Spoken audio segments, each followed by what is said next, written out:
Welcome, everyone. Big up to you guys. Big up to you. Welcome to the stream. Thank you guys for tuning in. I'm joined here with Jerry Z for yet another stream on the channel. This is the fourth stream in the last 48 hours. We've been doing back-to-back streams these past not even 48 days. It's 72 hours actually. Back-to-back streams, from Sunday straight up to now Tuesday. So thank you very much, Jersey, for joining me. And we have a lot to discuss today. There's a lot of transfer scoops, and as you guys can see with the thumbnail and the title, there's a lot of transfer plans, whether it's incoming or outgoing players, and of course, Nkunku is one alongside others that we'll be discussing. So, thank you for joining, Jerry. And how are you doing? Yes, sir. Thank you for having me. Happy Tuesday. Happy 15th of July. I think it's less than 48 hours, I would say, because the final was on Sunday. So it's not even 48 hours that we are having this show. I think it's 45 hours. This is the fourth stream in 45 hours, Taron. So congratulations on this achievement. Yeah, I'm doing great, man. I'm doing great. I missed work today. So yeah, I rested well. On a positive note, I rested well, and I'm here, sir. Thank you so much. Please don't forget to like, subscribe, share it with your family and friends as we do the scoop. Yes, very much so. All right. So 9 people are watching already. Thank you guys for tuning in. I'm seeing 4 likes already, so I appreciate the fact that you guys are hitting the like button. So let's start with the sharing of the tweets that we would have probably collected. So of course we start off with Todd Boehly and what he's been saying in the aftermath of Chelsea becoming Club World Cup champions, the inaugural FIFA Club World Cup champions as they are classified now. Of course we know that a lot has going on. So let me share what we have first. Okay, just bear with me, guys. Oh, I just realized that my mic was off. All this time I was talking, my mic was off. But yeah, we're starting off with Todd Boehly. I don't know what's going on, man. But yeah, let's start off with this. So it says Todd Boehly. The boys have shown that they're a force to be reckoned with. That's what we were hoping for. So that is the first thing. So this is with White and Jordan live. This is, I'm assuming, Simon Jordan, and I don't know who the hell White is, but Talk Sports. So this is the first quotation of what he actually said, and I guess we can move on to the next one to follow suit. Yeah, before you move on to the next one, I know it's just one line, one statement, because we look at each word, right? Mm-hmm. We go crazy, just like Unai Emery, just like Enzo Maresca. We watch, we review, we analyze. So what do you read in that statement? I mean, it really up. Let me bring it back up. It's a positive thing. It really is a positive thing. The boys show that they're forced to be reckoned with. That's what we were hoping for. Which is, it really goes back to that model that that they're trying to formulate, that belief, and that they want to build this dynasty. And of course we'll be discussing something else that was obviously shared about dynasty and what they want to build. But of course Todd Boehly saying this, it aligns with what he wants to see, these young players, these young bunch of players that we're signing. And or when I say young players, in terms of typically you don't tend to see this age bracket of players at a club in such large amount. So of course it's showing that they believe that all that heartache, all that hardship that most of those players, of course the likes of João Pedro, Liam Delap and other options, they weren't necessarily at the club last season, but of course they would have obviously seen what was going on. They know about the magnitude of the club.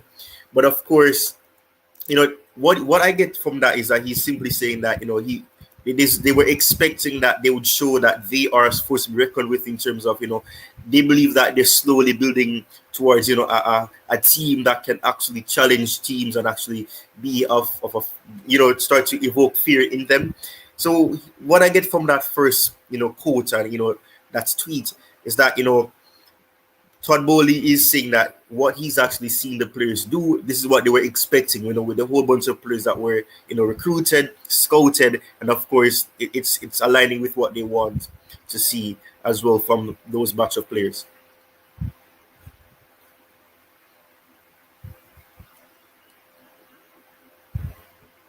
All right, so the next item here, 90 people watching. Let's get the likes up. So we had 5 likes, but 90 people watching. We can do better than that. I'm not going to be constantly asking, but this is the second time. Maybe as we progress, I'll ask again. But do like and subscribe if you haven't already. But let's move on to the next thing here, and I'll have to put this in full screen because I'm not able to see it properly. I probably need to put on my glasses.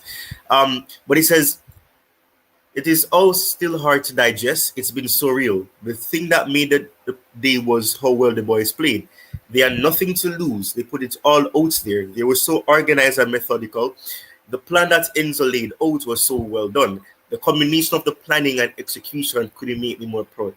Yeah, similarly to what I said before, it's affirmation, it's validation that what they've been doing, Todd Boehly, the clearly capital Blueco, what they've been doing, even the sporting directors, what they've been doing in terms of recruiting these players and actually letting it be a case where the chemistry is being developed. And as it says there, I believe in the fifth or sixth sentence here, they were so organized and methodical.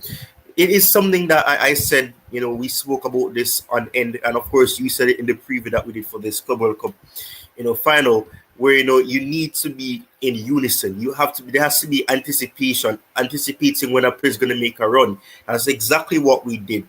So of course he's saying that the chemistry is being developed, the hardship that they would have faced together, it's really being developed even further. So of course, what I get from that as well is that he's saying that he loves the fact that Enzo Maresca, the manager that they appointed a year ago, he's starting to get an understanding with the players, and the players are starting to understand what he demands of them. So of course, I agree with what he's saying here, because everything he said is spot on. It was actually the case. Enzo Maresca's system and the tactics that he laid out for the team to do and execute, it was actually done. And of course, I'm proud as well, but of course they'll be proud because they obviously have gotten their second trophy in under this Maresca management, and after being at the club for around 4 years. But yeah, not around, it is 4 years, because they became the oldest in 2021. So yeah, 4 years later, 2 trophies in one season.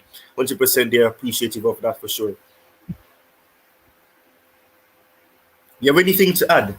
No, very well said. Very well said. And I agree with you. Big up to Cole Palmer. Cole Palmer is here with us. I'm so honored. Oh my goodness, Cole Palmer. Oh, thank you very much. Big up to you, Cole Palmer. Cole Palmer is here, man. What else do we need, really? Yeah. I agree with you. Of course, it's their project, it's their plan.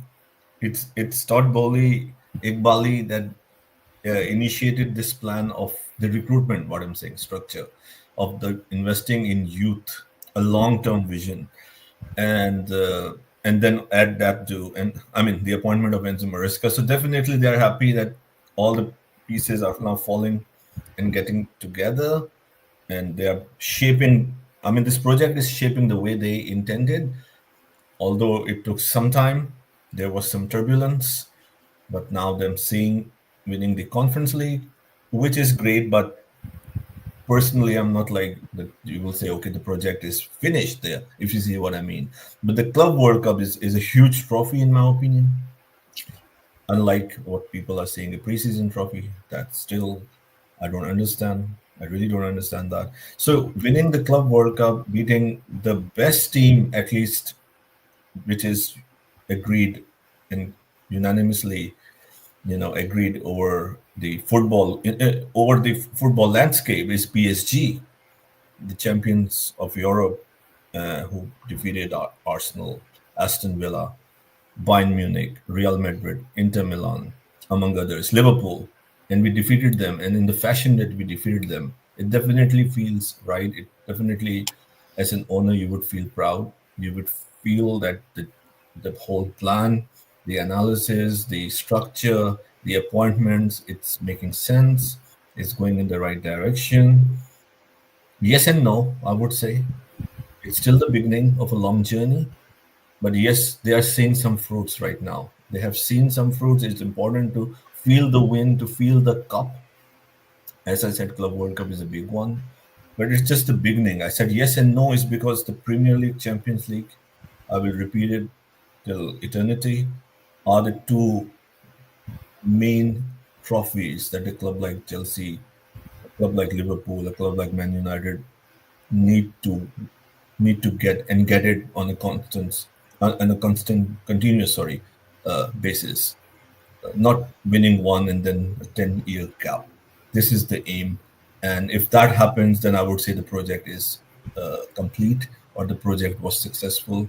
At this moment, we can say a job well done after a lot of turbulence. Yeah, I mean, that's the truth. And you know, when when I think about the whole recruitment strategy and everything, it brings up a lot of I can say it's a mixed bag, because of course we know that in the early parts there was, and of course that is why the narrative is that one over 1 billion spent. That they've made some signings, it hasn't worked out. I know one of the reasons why they've opted to go young is because you're able to actually mold the players into the players that you want them to be if they're open to such a coaching and management and man management and all of that. So of course it is something that of course they're going to be happy with, because they believe it's a step in the right direction, and you can't blame them for that being the case, because so far it has been you know leading to them reaping some good rewards. And I know the seeds that are being that are, they've sowed, it's really starting to shape up for them successfully in that sense. Of course that is definitely a positive thing for them for sure. But let's move on to the next thing here. And it's also about what Todd Boehly would have said additionally. And it says, we knew all along. Okay, this is in the value of projects. I think that's probably a typo. It came together brilliantly. Those are odds you can't predict. We're hopeful that every day that we wake up, the odds are that Chelsea is going to win something big. Okay, I really don't know what to say about this part. I don't know. I don't know if you can interpret it, but I generally don't know what to say about this per se. Oh, okay, I'll try. I'll give it a shot. I'll give it a shot. I'll hope I do it. I hope I do justice to what is said over here. But I'm only a human. We knew all along in the value of project. Okay, that's very clear. I don't know if I need to break that down. Okay, it came together brilliantly. Um, I mean, it's not a full stop again, as what I was alluding to before. When he said it came together brilliantly, I mean, too early to say. If that's my take, it's too early to say.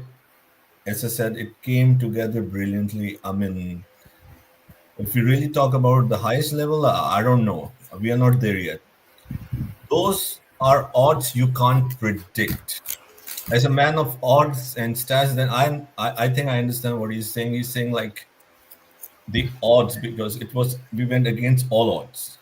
Like it's like a bet. You hedge, you place a bet, you gamble. What he's saying that you can't predict. The odds you can't predict that it will happen.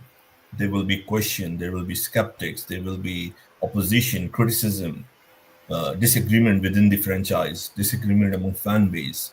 So what I understand is what he's saying, those are odds you can't predict. And I think he's right, because it's very difficult to predict, and the odds were against them and still are against them, right? Because it's something different that they are doing. Okay, so what he says next is, we are hopeful that every day that we wake up, the odds are that Chelsea is going to win something big. So now he's saying, with what has been achieved in the last season, now we are hopeful moving forward. But now every day that when we wake up, now the odds will now be in our favor rather than against us, right? It will be in our favor, as with the work that we have done over the last 3-4 years, with what Maresca has done, the two cups that we have won. So every day with more work, with more their work in terms of structure, investment, looking at all the things behind the scenes, Enzo Maresca's work on the ground, with the players. So I think that's what he's saying, that now from today, let's say it was, I don't know when it was, when he said that, if he said that yesterday, so from 14 July 2025, or let's say from 13 July after winning the World Cup, the odds will be in our favor when we wake up. Like, there will be more belief, there will be more trust, and within the organization we will feel that we can go and achieve big things. That's how I will translate this message, Tyrone. Fair enough. Fair enough. I mean, it's just a matter of maybe it's because it's cut into pieces, and I'm not going to be bashing, I should say, absolute Chelsea, but come on, man, you're verified. You can put everything into one tweet, you know. So that is where the question comes, if it's for engagement, because why would you split it up into parts unless you're listening to it? You say, let me put this part first and then do that, because it's kind of, it would be better if it was a very long tweet and then you read it and then you can dissect it like that. But constantly doing that is obviously a big issue. Um, we're gonna move on to the transfer news soon enough, but I just want to acknowledge this person. Big up to you. Thank you for tuning in, and I hope you enjoy the stream, and hope you take the time to listen to what we have to say. But thank you very much for tuning in. I'm horrible with names, and I don't want to do a disservice to your name. But big up to you, and I really appreciate you, taking the time to just click on this stream. It goes a long way, and thank you very much for tuning in. But let's move on to the next item that's here. So, of course, there's another quote from what Todd Boehly would have said. I'm going to be honest, I'm kind of annoyed at the amount of Todd Boehly quotes that there are. But let's move on. So, he followed up by saying as well, we couldn't have wished for a better outcome for our boys who have done such good work and trained so hard, and really came together under Enzo's leadership and direction. No one gave us a chance to beat PSG, which is, well, yeah, no one. It's no one. No one is no one, but someone did. Everyone that is a Chelsea fan that believes in their club believed that. So, of course, I don't know, but I get what he's saying. So he says the boys thrive and grew on that. Watching them come together has been very special. Form that you have seen is everything we hoped when we were putting this together with Lawrence and Paul. Behedad and I couldn't be more grateful for the success that they've had, and for all Chelsea fans everywhere who are so thrilled. Thank you for sticking with us. We're really excited about what the future holds. I mean, the last point, I want to talk about that last sentence or last sentences, and then I want to also speak about this. So we're going to dissect what he said particularly, because I find it kind of funny that he said that. So let me go back to this. So he says, we couldn't have wished for a better outcome for our boys. Definitely. I mean, the best outcome that you can get in a final is winning. The worst is probably losing. So of course, I get what he's saying there. Enzo's leadership and direction, all that hard work, they train very hard. That's very good. I'm happy that they train hard. I would be upset if they weren't training hard to going into that final. But yeah, he's right. We spoke about it for the past 48 hours or 45, whatever the case may be, hours, about the fact that pundits, ESPN FC, many places, many channels that do punditry, or they were saying that PSG are going to win, and that's fine. It's fine if you believe that they're going to win. No, I'm not saying that you should say Chelsea are going to win. No, if you don't believe that, that's fine. But the way in which they went about it, and even in the aftermath, where they were proven wrong, they doubled down to say that, PSG did not turn up. PSG were tired, as if Chelsea did not play the same number of games. The only difference is that we got at least one day off in terms of not playing a game, because they played the day after us against Real Madrid. But come on, man, it wasn't easy, playing in that heat. Play all of those. We spoke about this. I'm not going to repeat it, but yeah, I agree with that part. But the boys thrived and grew on that. And I do remember hearing Gusto and Enzo Fernandez saying that what the coach himself told them was that everybody is saying that we're young, we can't do it, and they proved them wrong. And I love that, and that's why this project and this model of signing young players, it works so well, because they're gonna be heightened by the emotion, all that doubt.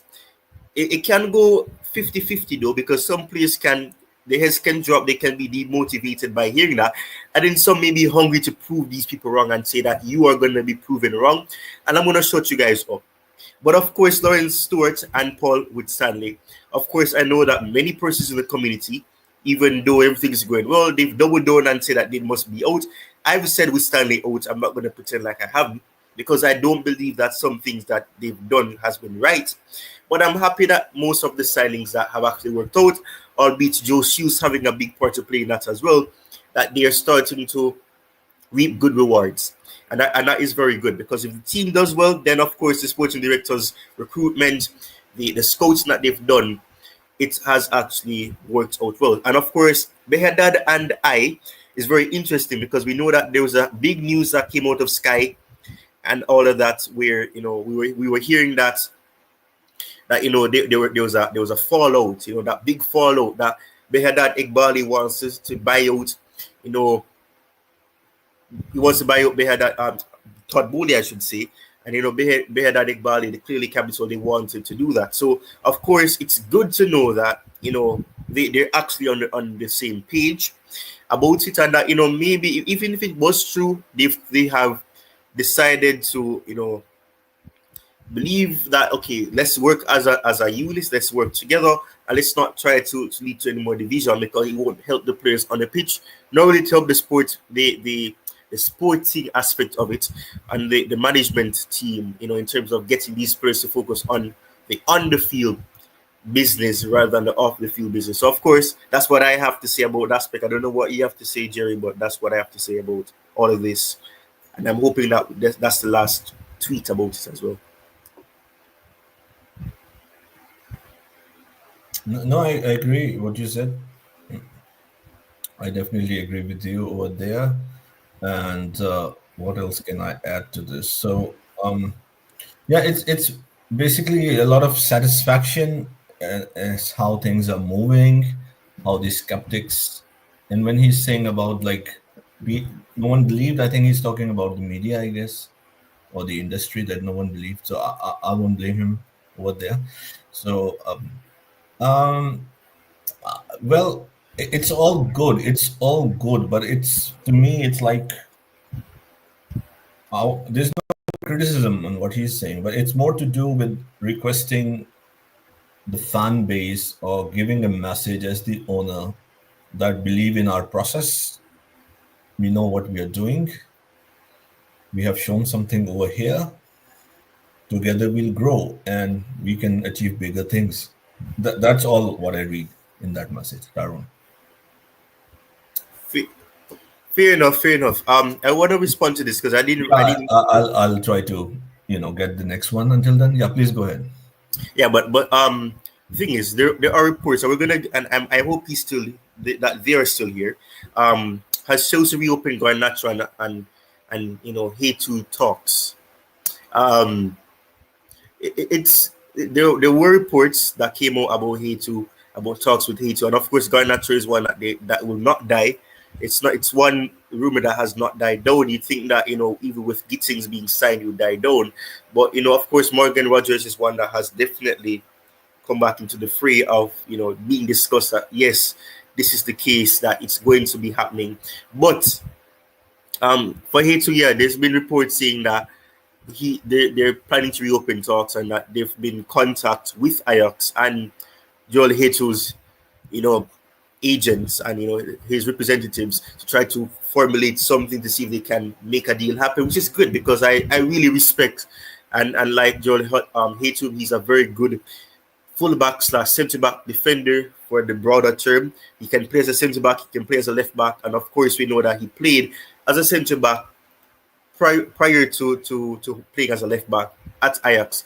So of course he's versatile, and we know that Chelsea love to sign versatile players. So of course Jorrel Hato is one player that definitely we could see it's happening, and I do hope it happens because we definitely need to sign a left back so that we can have competition for Kukurea and some support for him so we can rotate.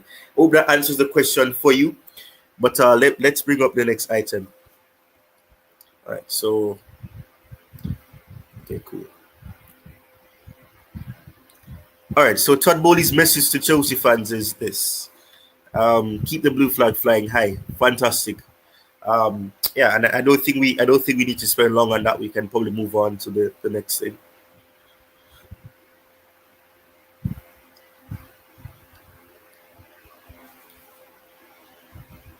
But yes, thank you guys so much. 10 people watching right now and 8 likes. Can probably get the other 2, but I do appreciate the support nonetheless. Thank you guys for tuning in for sure.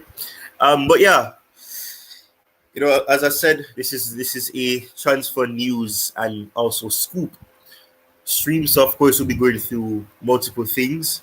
So of course you see Rodrygo is in this thumbnail. You can see Hato that I spoke about prior.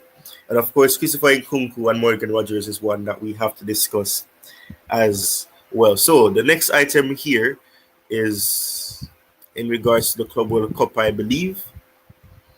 Well, not necessarily the Club World Cup, but in terms of it's in relation to the Club World Cup because the Club World Cup has given them a chance of developing a stronger chance of them getting global companies to fund their long-term front of shirt sponsorship. So, of course, this says breaking.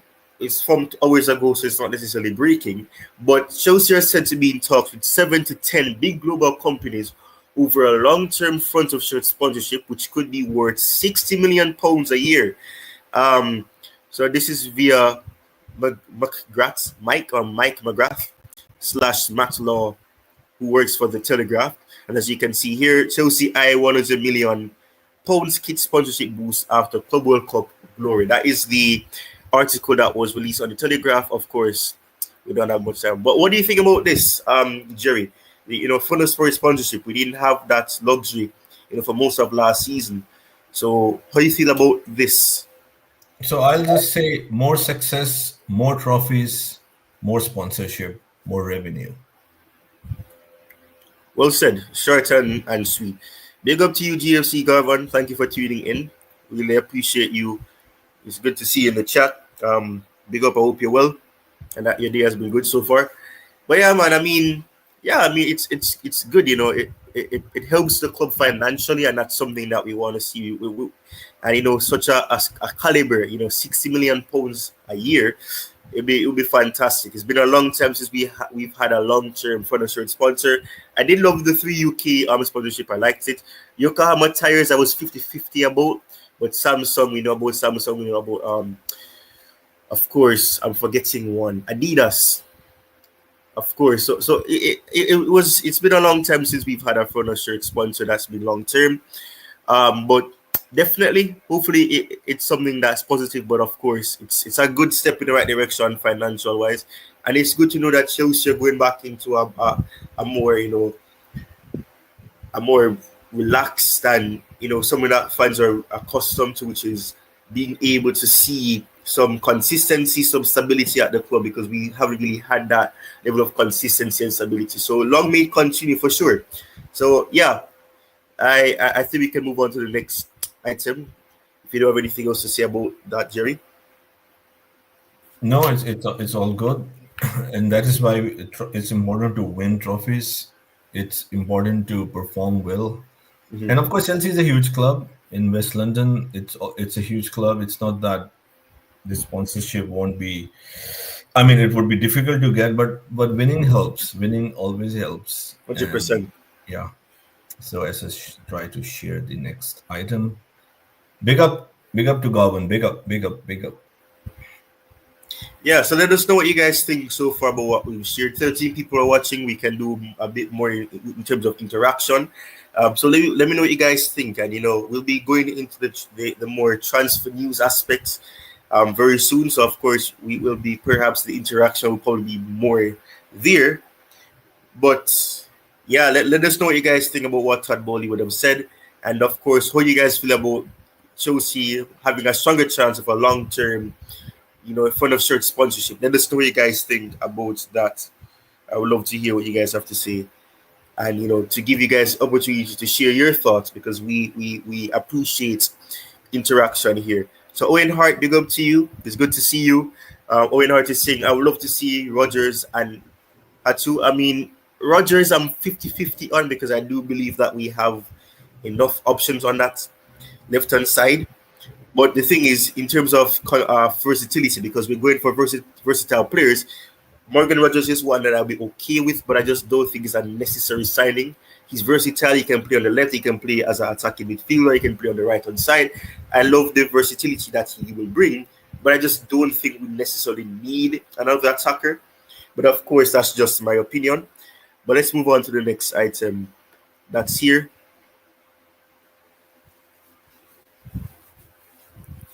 All right, so this is in regards to.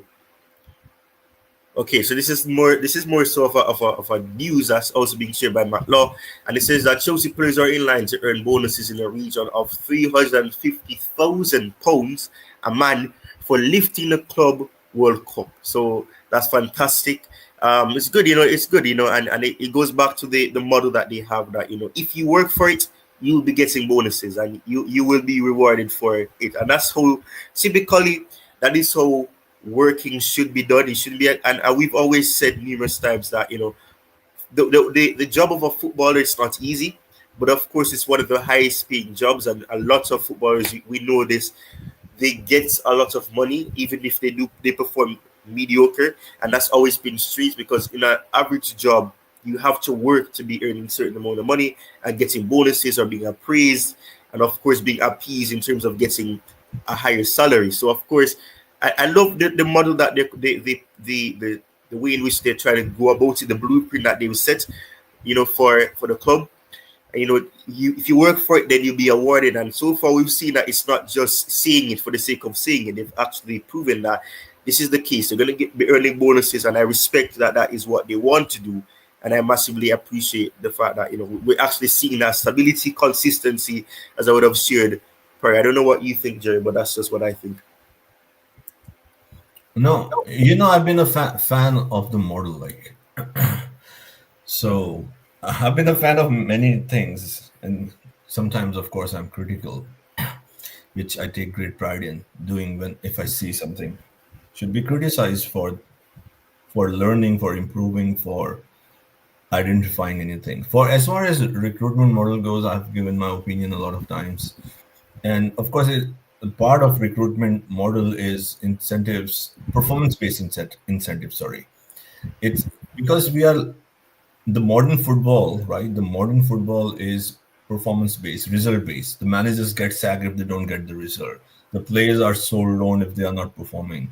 So a lot of people ask this question, like the salary, like earlier on, like last year, 2 years ago, that how can Chelsea assemble a huge squad, or sorry, a top squad, when they don't really pay what Manchester United were paying, or maybe are paying, Man City, Liverpool, Barcelona, Real Madrid, Bayern Munich. So how would Chelsea compete with them? Because we are not paying as the rivals are doing that. So the thing is, of course, long-term contracts, right? We discussed on that, and it's if the salaries relatively are lower, top players like the Cole Palmers of the world or Enzo Fernandez, we have all these incentives that they get on continuous basis, winning the Premier League, finishing in the top four, Champions League, and if you're improving collectively and getting the results, then there is, I don't know specifically, it could be per annum or after every 2 year. There is a clause which Romano and both Onstein mentioned, that they will reconsider the increasing the salary. That is, this is just the price that they got each of the players 350K for winning the World Cup. But what I'm saying is that they get a newer contract with a better salary. So It's not that if they are on 60K or 80K or 100K, it will be for 8 years, is what I'm trying to say over here. So it makes a lot of sense. It's ahead of the curve, I would say, Tyrone. It's ahead of the curve.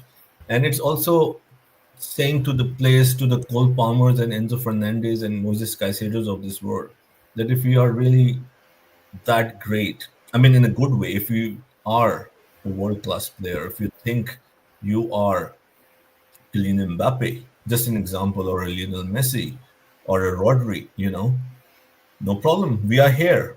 The check is in the hand, the money is there, but we want the best for Chelsea. This is what we have given you. We have given you a great platform. We have given you the right to have your sponsors. We have given you a structure, a great platform to build, to be safe, to like a family. And these are the incentives. And this is what we are trying to do. If you want a certain incentive or a salary or a bonus, we are all for it. We want to give you even more. So, in that context, I think this is a revolutionary structure which I've always appreciated. It also helps the player. It also helps that the player don't get like, okay, we have 300K a month for the next 5 years. If things doesn't work out, we'll go to Real Madrid. So they work hard. They work hard. It's a competition within the team. It's a competition within the team, and it also helps the player to know that look, other clubs are also monitoring from far that how you took this opportunity, or are you just like sitting on the laurels of scoring a goal on a certain game and hoping that Bayern Munich comes calling. So sorry if I went long. So this is how I see it, and I think it's a brilliant, brilliant structure, and I'm so happy with that, Tyrone. I mean that's just simply the truth. In all honesty, that's why I said, it's that is how I think it should be, and that is why, you know, like that YouTube short that's on the channel, why the recruitment strategy is ahead of the curve. A lot of teams are going to probably start doing that because they're going to start seeing that, okay, it makes sense. And I mean, we tend to see that happen, like in virtual games, EFC, FIFA, and all of that, where, if you're playing a career mode and all of that, you tend to see where you have those things where you can put bonuses. So it's not something that it's unique, or it's something that they've just come out of nowhere with. It's something that used to be the case where, before money was such a dominant force in football and all of that, it was actually a case where you had to be working before you could actually get certain wages. Now we see a lot of the time, a lot of players come in and they immediately get a 300,000 a week contract, 250,000 a week, 280, 220, but they have to work for it now. So you can get an 80,000 a week, you get a 120,000 a week, and then if you do better, then you can of course get yourself, you can get yourself a bonus, or you can get yourself a pay rise, or your salary increases. But you have to work for it. You have to be proving yourself, prove your worth to the club, because that's just simply what it is. And we always speak about it being a business, and football is a business, because if you want to continue to be running a successful club, you have to ensure that there's sustainable development, and that it's not just signing players and just taking wages and not ensuring that you, at the end of the day, you can actually reap profits, whether it's on the pitch or off the pitch, in terms of player sales or shirt sales and all that. So of course it's important that all of that is taken into account. So let's move on to the next thing here. This is very interesting here. So this is what it says. So Maresca will not be under immediate pressure to deliver the Premier League title, and there is said to be recognition that Chelsea still have work to do to catch and overtake champions Liverpool, the likes of Manchester City and Arsenal. So interesting. Let me know what you guys think. 21 people are watching. We can do way better in terms of the interaction. What do you think about this? Do you think that there should be immediate pressure for him to be delivering the Premier League title? Should Enzo Maresca be having the opportunity to say that, okay, let's be laid back?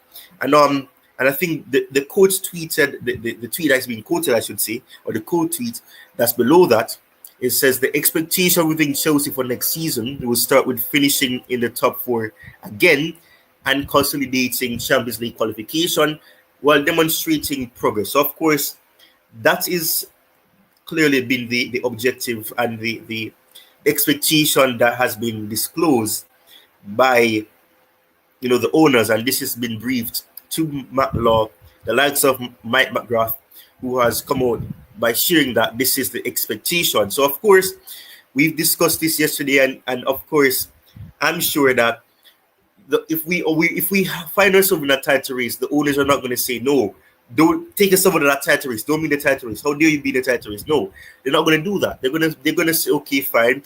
This is our expectation, and if it's exceeded, then fantastic, because we know that Maresca, in terms of what we were told, that he exceeded expectation, because no one expected us to get the Champions League in his first season. It was expected that he'd probably do that in his second season, try to build on it, probably finish at probably fifth or sixth again, and try to build that progression, get more points.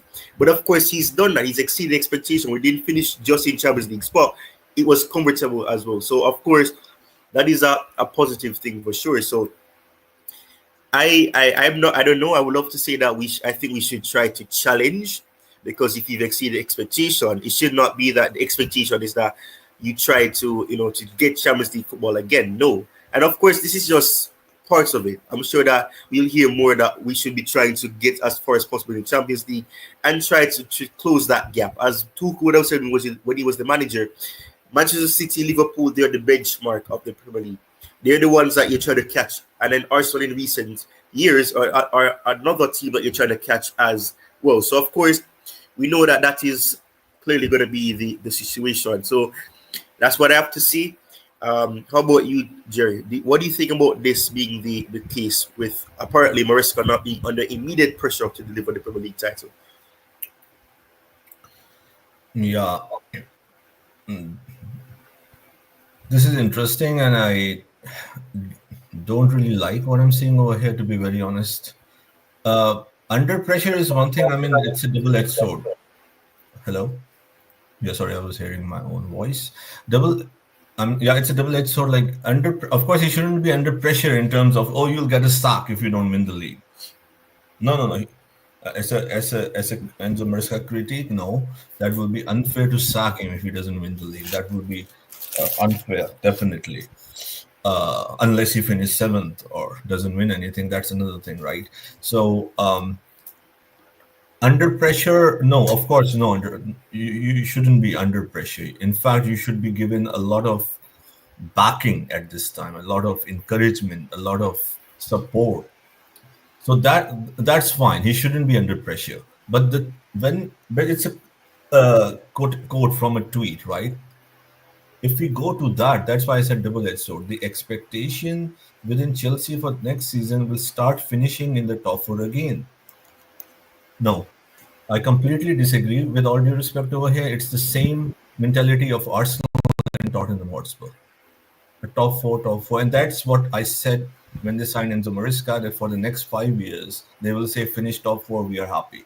If you win the league, we won't mind that. The problem I have over here that you don't give this message. Enzo Maresca should be given the assurance what you did in the first season, 95% you will be safe to start the third season. Because you don't want to put such a pressure on the manager that he won't perform. Give him all the tools in the world, all the encouragement, all the love. And he should start the third season. As a huge critic of Enzo Maresca, he should be, unless things go very bad, he should be starting 26-27 season as a Chelsea manager. But you say, go and try to win the league. Why not? The objective or the principle or the understanding should be that you go, this is what I learned, you are in a competition to win it. If they see, Man City is here, they have these players, Arsenal is with Arteta for 5.5 years, 6.5 years, or 10 years, I don't know, and Liverpool won the league, so how would we compete? With all due respect, this is not a good mentality. We have seen it in English Premier League, in other leagues, with our own managers like Conte and many other instances when managers have come in and the project of Liverpool's or Arsenal's were already in 5 years, but we won it in the first or second year. That's another question to say. Is our squad as good as Arsenal? That could be a good show, Tyrone, before the start of next season. Is our squad as good as Liverpool? Based on that, maybe we need to have more integration, more addition. But even if you are, let's say, a step behind the rivals, you should go for the win. So if so in conclusion, my reservation or concern is that I hope this doesn't become a benchmark that okay, show some kind of a progress, finish in the top four, get us the UCL money, which the Spurs fans are tired of, the Arsenal fans are tired of. And there is a legitimate question mark that I hope we don't end up becoming a top four club. That we are like, as long as you finish in the top four, everything is fine. So that's my take. I hope we go for the win. If we don't win, fine. If you finish second or third, fine. Personally, I would also think fourth is not a good finish, but okay. I mean, I'm not talking about any sacking it over here. You see what I mean? But you go for it. You shouldn't be under pressure. If you don't win the league, fine. You're fine over here. You should at least win a cup or improve the squad that we should continue with you. I'm not being that strict. I won't be that strict on Maresca because it will be unnecessary. But at least the message should be that the objective is to win the league. Because if the objective or the aim will be to win the league in 25, 26, then you may win it in 26, 27 or 27, 28. If the objective of the league would be to win the league in 27, 28, then it might take another 2 years. This is all about the mentality. If Antonio Conte would be here, he would tell everyone, let's go and let's go and try to win the league. So Tyrone, that's my take. That's what I believe. Fair enough. I mean, fair enough. I can understand that. So I put out a poll, guys. Let me know what you guys think. What would be the most ideal thing for you guys? What do you want to see Chelsea do with their transfer dealings? Would it be a case of you want us to get Morgan Rogers and Hato? Okay, okay. Omar Brian is asking how far with Rodrygo goes. So there's been nothing in terms of an update to say that Chelsea made a bid or anything like that. What I do know is that it's a possibility because of the fact that Chelsea do want to sign a marquee signing. They've obviously won the Club World Cup and they want to celebrate with getting a player that can be a leader. And of course, we know that Rodrygo, he's a winner. He's won things at Real Madrid. And of course, he wants to leave Real Madrid. And it looks most likely that he's going to be leaving. So I hope that gives you an update on that. And thank you for tuning in. Do drop a like if you are new and do subscribe if you feel as if this has satisfied your question and has satisfied what you wanted to see when you clicked on. So thank you and big up to you and thank you for tuning in, Omar Brian. I hope you're well as well. Thank you for tuning in. But yes, let's move on to the next item. And this is a very interesting place to start with the transfer related news. And it is about the Senegalese forward that we have. Okay, so Omal says we need Rogers as well. I would take Rogers over Rodrygo because there's a less possibility of us, probably having an issue with wages or salary. But of course, we'll have to see what happens here. But let's move on to this now with Nicolas Jackson. So, Senegalese forward Nicolas Jackson. It is said that Manchester United are among of a number of clubs. So not just Manchester United. We heard links with AC Milan, even Liverpool at one point I heard about, and Barcelona. Those are just rumors. But of course, it says they're among of a number of clubs keeping an eye on Nicolas Jackson's situation at Chelsea. And this is from Sky Sports Sheteth. I probably butchered that. But Sky Sports is the source of this one, of course. So what do you think about this, Jared? Would you want to see us sell Nicolas Jackson to Manchester United if this report does bear any fruit, of course? Very interesting question and very interesting situation that I, for one, will like to keep an eye on. So to start with, I'm a huge fan of Nicolas Jackson, by the way. I don't know if I don't think so. I got this opportunity to really talk to you even behind the scenes. So I'm a huge fan of Nicolas Jackson. as we were discussing briefly yesterday, that where the criticism of many fans are, of course, I have maybe at times criticized him for not scoring or missing a lot of chances. That's where we all, or most of us, I can't say for all, like most of the fans or the analysts or the people in the industry judge Nicolas Jackson because his job or the job that is given to him is that of a striker, and you expect him to score goals, which he has done. It's not that he hasn't scored goals, but we see the big chances that he continuously miss. Right? It has been concerning. It is concerning. It's 2 years and the level of growth in terms of, in my opinion, his ability to put the ball at the back of the net is not really there at the highest level, which I think most of us, I believe, will agree, right? But he's more than that. As a player, I rate him. His ability to take on players, his ability to close gaps, his ability to the link up play, to track back, defend, all the attributes of a modern footballer, they are there with Nicolas Jackson, and work ethic and work rate. I think he can still become a massive player wherever he goes. And goal scoring area, I'm not sure like if he will become a top goal scorer, 25, 30 goal scorer, 35. But as I said, and I think as you have said, and other people have said, that there is a lot more to Jackson than scoring goals. Play him as a left winger, which, in my opinion, I don't know what you have to say, is his not natural position, and he can add a lot. He can be he can be a starter, or he can be a bench player. Can put pressure on the likes of Neto for his place, right? Would play him in a different position, and if you can add more goals to it, it will be a bonus.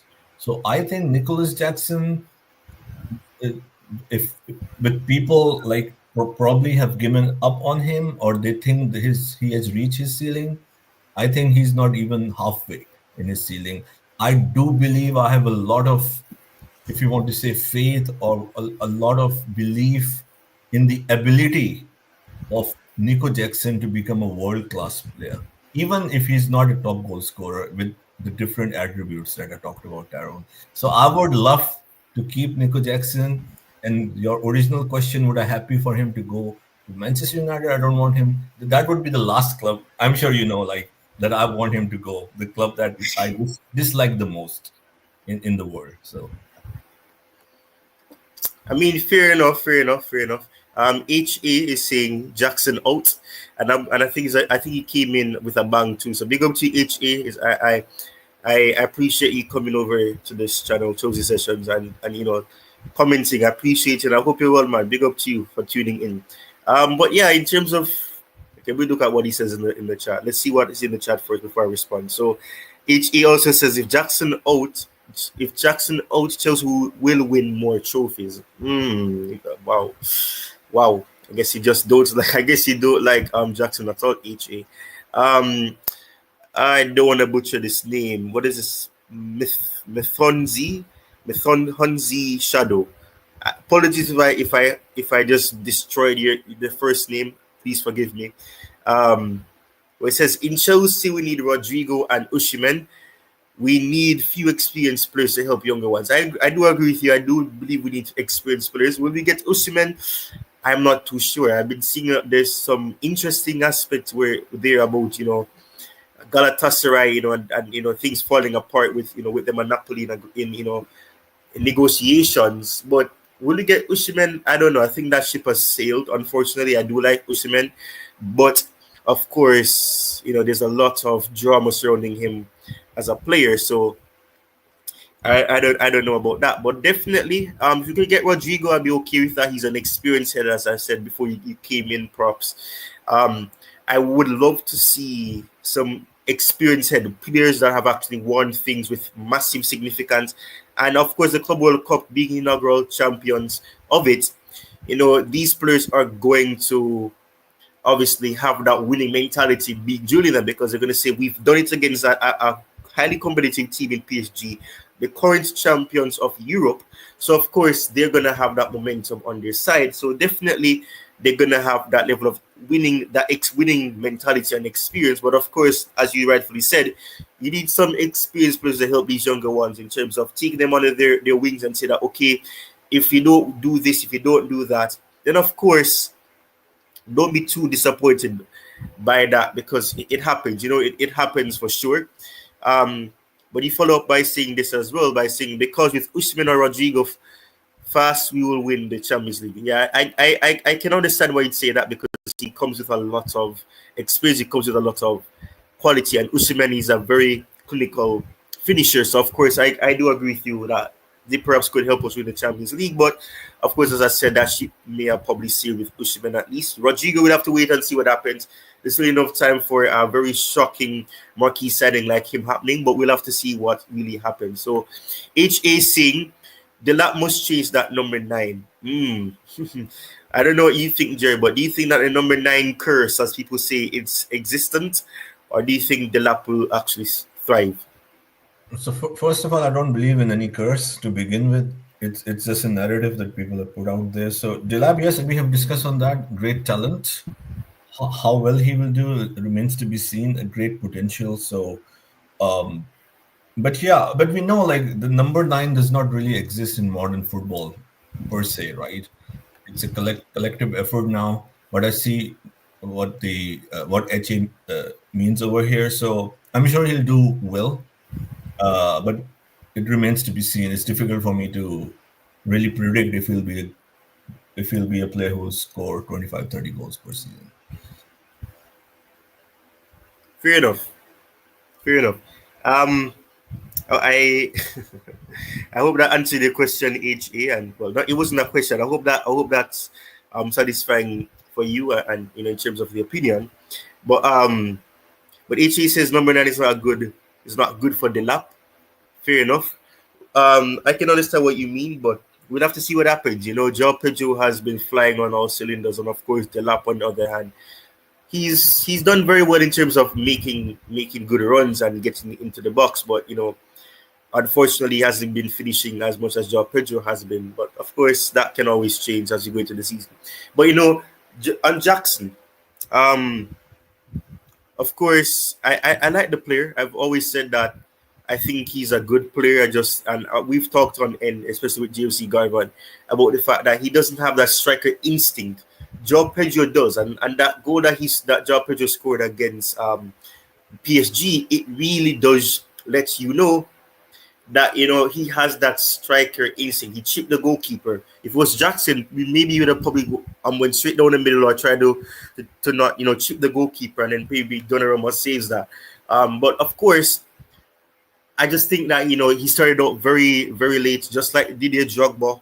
He started out very late. He didn't really get that chance to really get to hold his skills and get to be trained like that. So he doesn't have the little minimal or things that we call the basic of a forward or an attacker. Being able to strike the ball, know how to control the breathing, know how to run into the box and actually finish chances consistently. Because we did see him, in the early parts, especially when we faced off against Liverpool, when the way he struck the ball and scored, and to make it 1-1 before we obviously lost 2-1. That was what you see a striker would typically do, anticipating the pass from Caicedo. He did the same thing against West Ham early in the season. So I like the player. If he does, if we can improve on him, I'm not going to complain if he gets sold. But I do feel for him, because I do think that it's been unfortunate the way that his career has gone at Chelsea. But of course, he's a winner. He's won trophies, and technically he's been a part of us winning the Club World Cup. So of course, I'm happy for him. And if he's leaving, if he does end up leaving the club and goes to Manchester United, I would not be happy about that, because I don't believe that we should be strengthening our rivals. I find it strange that we tend to do that, but of course it tends to be the case. So of course I'm not going to really say anything, but let's move on to the next item. Yeah, and just give me a few seconds, Taron.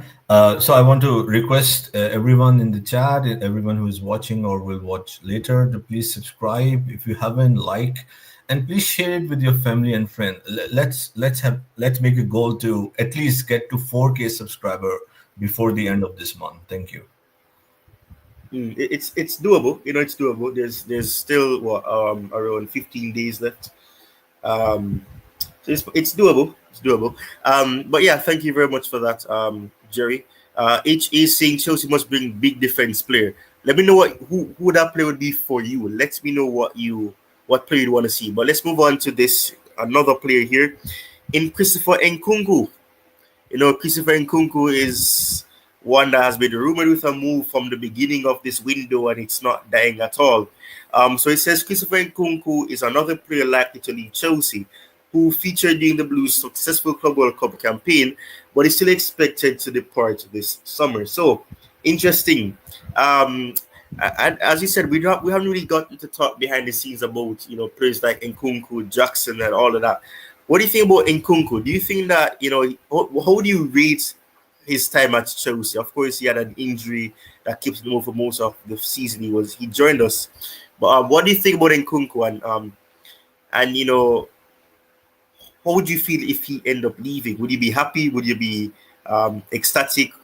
Let us know what you think, Jerry.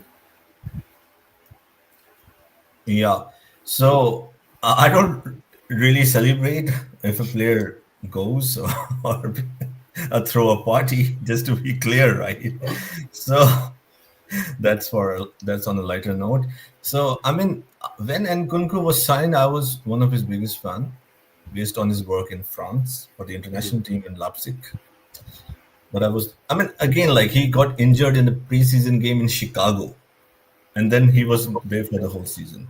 He wasn't there for the whole season, and so he's one of those players that once he came back after a long, prolonged injury, he never recovered. He was never the same player, and whenever he was given chance, maybe the question mark has been that he was perhaps given less opportunities. But whenever he was given, most of the times he really did not answer or he did not satisfy the calling. But he has shown elements of the Nkunku that we all knew in the Club World Cup. But based on the options that we have and how the club is moving forward and how Enzo Maresca plays, so I'll be fine if Nkunku is sold. I'll be fine with that, and in fact it makes sense. It makes sense to sell him in my opinion, as I said, with all the options that we have. If we can get a reasonable price, then I think it's a good option. Yes. I mean, I agree with you. I was one of the biggest fans of Nkunku, and I remember that boat scene that he made about he'd be challenging Erling Haaland for the Golden Boot. Of course, we know that not long after that he got injured, so he didn't even get to even try necessarily. But yeah, just want to acknowledge what's being said here. It says Delap is a good player. On his first game, he hit the goal. So imagine Delap gaining momentum. He's going to be future star. He's going to be a future star. He's strong and he's aggressive, and he has a good height for having a head. Okay, he's strong and he has aggression, and he has a good height for hitting the ball, and he has good ball control. So essentially what you're saying is that he's a good player, and he'll be good for us as well, which I do agree with you there. But yeah, thank you very much for tuning in, Shadow. I hope you're enjoying the stream so far. So big up to everybody that's in the chat as well. HA says Nkunku should stay, and he's saying Nkunku is blue. And as you know, Nightbot tends to time out people for spamming more than 2 emotes or emojis. So he's just saying not to spam emotes. Obviously, we know you weren't spamming any emotes, but Nightbot needs some maintenance, to do better. So you want him to stay HA, which is kind of funny to me, but you want Jackson to leave. So fair enough. But Shadow is essentially agreeing with what HA said earlier about, we need to sign an experienced defender. And I mean, makes sense. And not just experience, because experience can be subjective. What is experience to you? Is it a player that's 28 years old, 29, 30 years old, or is it a player that has won things and has won things with great, value? What is experience to you? And this is the question I'm going to pose to you guys because I really want to really have more interactions with you. Who would you want to see Chelsea sign as an experienced defender? Let me know what you think. It's being said here that we should sell Nkunku to Bayern, not Manchester United or Liverpool. So interesting. It says Nkunku, he's good, but he must try at a different team. I understand what you're saying, and I think I can agree with you. But yeah, let's see what else is here. So the lap is a good start, but that number 9 is not good for him. I understand, but I don't believe in number 9 curse. But yeah, I get what you're saying, HA. And as I said, big up to you and thank you for tuning in for sure. All right, so this says here. So, and this is where we're going to speak about the one and only, the Ajax defender. So Chelsea have held first talks. This is from Ben Jacobs, of course, for Ajax defender Jorrel Hato or Hatu. I still don't know how to pronounce his name, as they explore defensive reinforcement. So Ben Jacobs is saying that Chelsea have held first talks for Ajax defender Jorrel Hato as they explore defensive reinforcement. So we spoke on this yesterday about needing perhaps a backup or a replacement or a competitor for Marco Correa. I don't know much you know about him, but do you think he'd be a good player? And do you think that this is a positive thing for us to be trying to sign another defender? What do you think? To be very honest, like I haven't really seen him a lot. I have to be very honest. I have seen him just play. I mean, for Netherlands. I mean, not for Ajax. And because we are linked with him, of course, I try to do as much research as possible. So I just yesterday and today I saw some clips. Based on the clips, that does not, for me, tell the whole story. But there is a real talent, I would say, in him.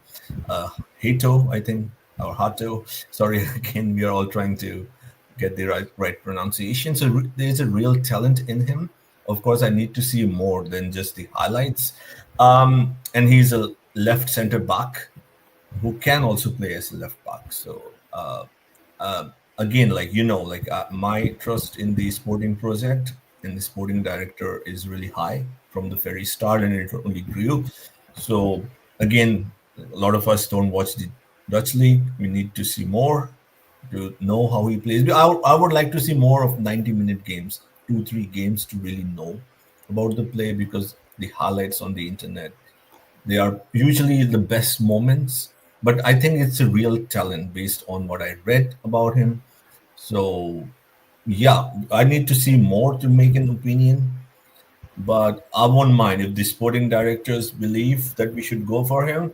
That I'm all in. I'm so happy if that will be the case, Darren. I mean, fair enough. I agree with you. I mean, I like the player. He's very good. And as I said, versatile player is fantastic. And that's why I was really fond of Vega, and I would still keep Vega. I know that's probably not a popular opinion these days, but I think Renato Vega, I know he wanted to play as a centre back. He can also play as a defensive midfielder, which is something that he actually was doing at FC Basel. And of course, I did a video on him as well. Somebody just did a little promo right then and there. But yeah, that's the truth. I would take him for sure. He's a very good, versatile player, and I definitely think he's quality. It's being said here that Gusta must stay. He has gained momentum.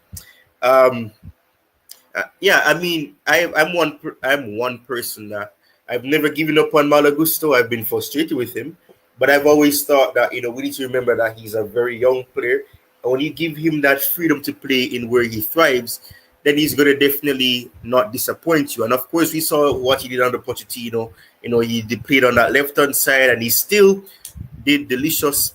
In terms of although he's not a left-footed player, he's a right-footed player.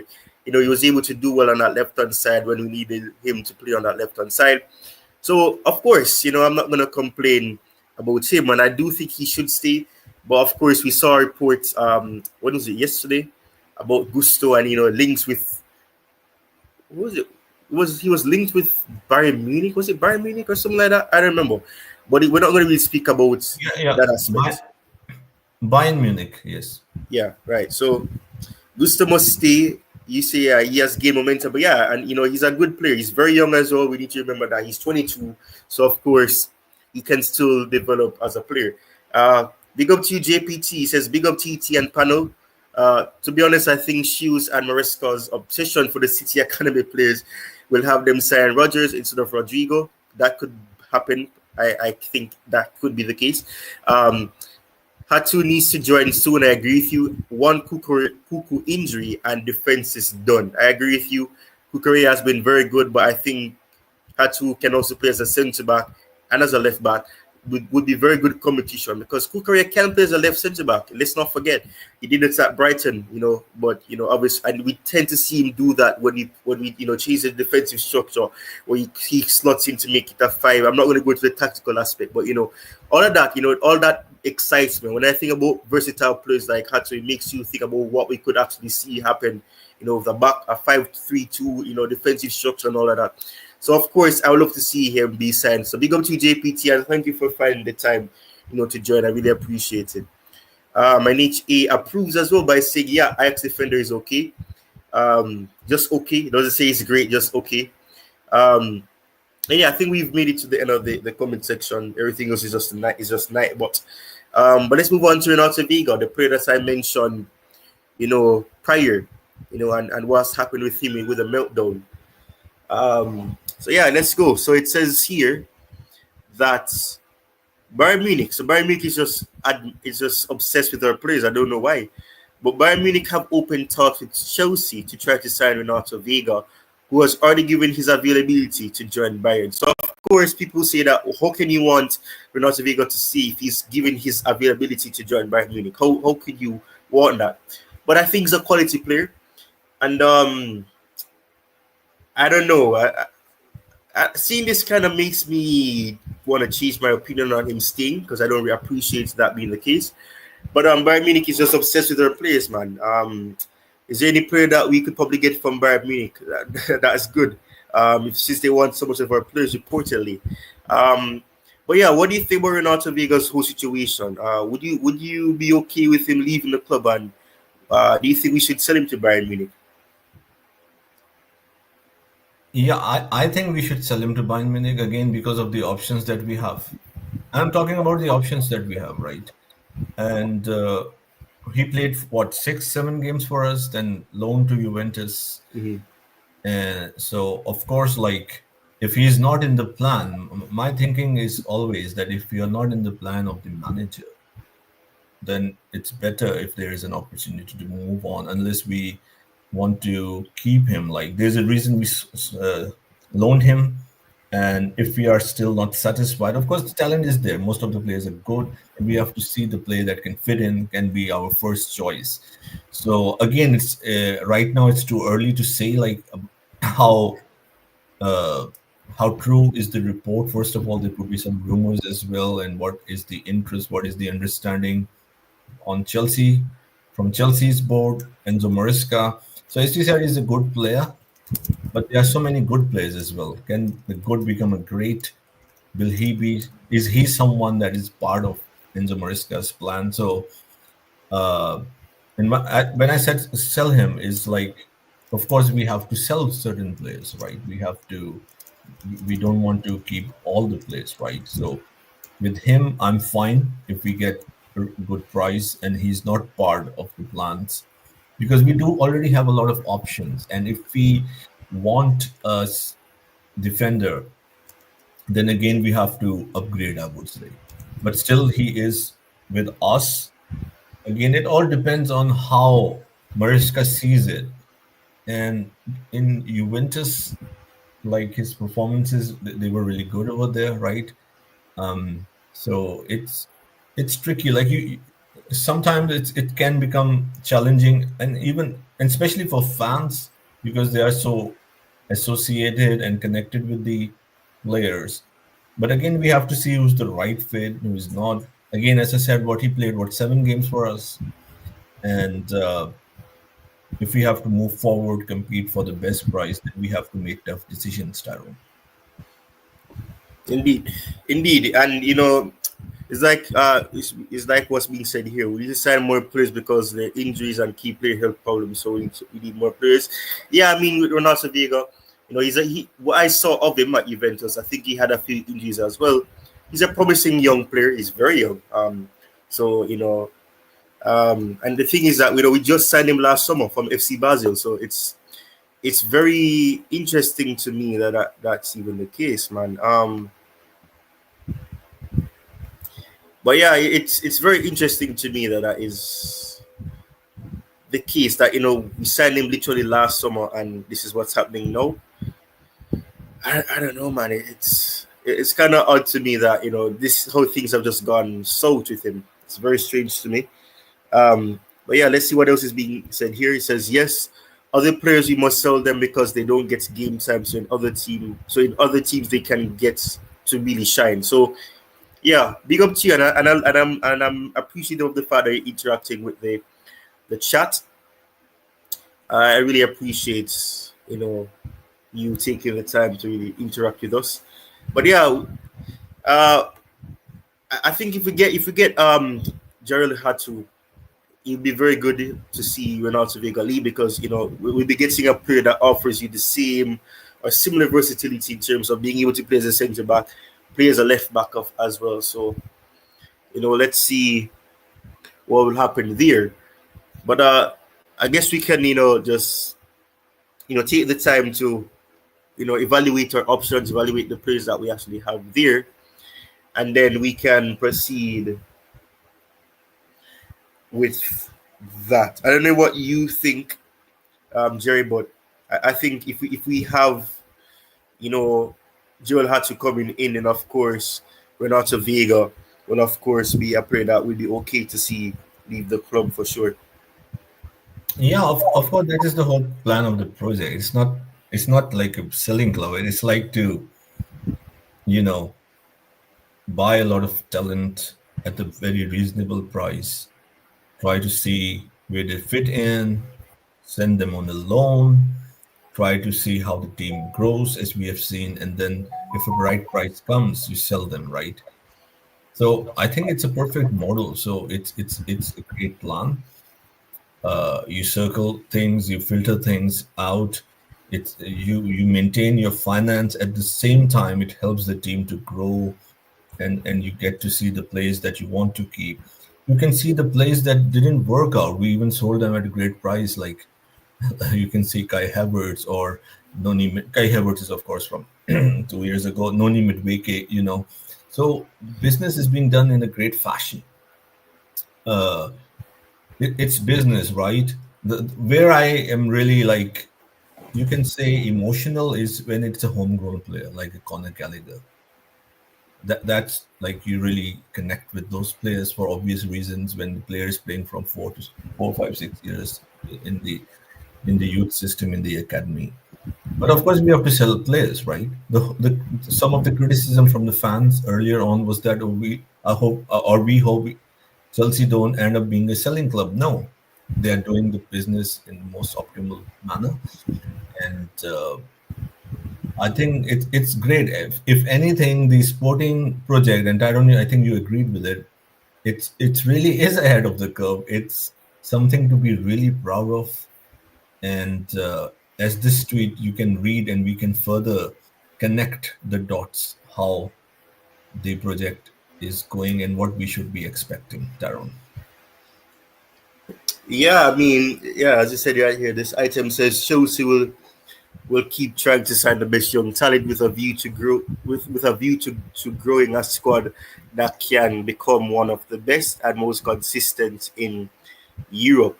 It says that means more signings in the mold of Pedro. I think I'm assuming Joao Pedro, Liam Delap, and Cole Palmer rather than going for big win now stars. So interesting. I don't know what you guys. I don't know what you guys think about that. But do you think that just simply? I think that should simply give us that impression that will Rodrygo be signed then? It perhaps maybe Rodgers. that may end up coming in. We'll just have to wait and see what happens there. But realistically, should that be the case, do you think that we shouldn't at least sign one player that is going to be quote unquote win now players, or win now stars? I No. don't know. It's I'm 50-50 on this, because there's some quality players that they will help to develop that quality. But I guess because they're saying they're not in a rush, they're about sustainable development and consistency and long-term success. So of course, by giving these young players the chance to grow while they're playing, what's going to happen there will obviously give you that chance of them just doing way better going forward. So my opinion is that where I stand, I'm 100% that we should not sign even a single player. If you're talking about a world-class level, a proven pedigree, elite, whatever words you want to put it. And the main reason is not because what you said. Of course, it makes sense if you have a player like that. It will only help. The reason that I have is it will disrupt the financial structure. Unless the likes of quote unquote elite, proven pedigree, world class players would take and agree to the structure that we have, then we can have 5, 10 of them. You see what I mean, Tyrone? But if they don't agree with that, I'm asking a question, and I think it's a fair question, Tyrone. If you go out of the way to entertain their needs, so as to speak, don't you think so? It will really disrupt the harmony and the welfare of the culture that we are building at Chelsea Football Club, Tyrone. I don't want to flatline say that is just the case. I don't know. That's speculating that it would. It depends on the personality, and that is why vetting up a player's personality is important. I don't believe that just signing an experienced player is just gonna change the dynamics. Um, but of course, when you say young players that are hungry to win stuff, rather than players that have actually been there, done that, won something, it may reduce the possibility of it not happening. So of course I get that, but I don't want to say that just signing an experienced player is just gonna just change the dynamics, and it's gonna and that that togetherness that the team has is just going to be wiped out completely. I don't want to say that that's going to be the case. Surely not.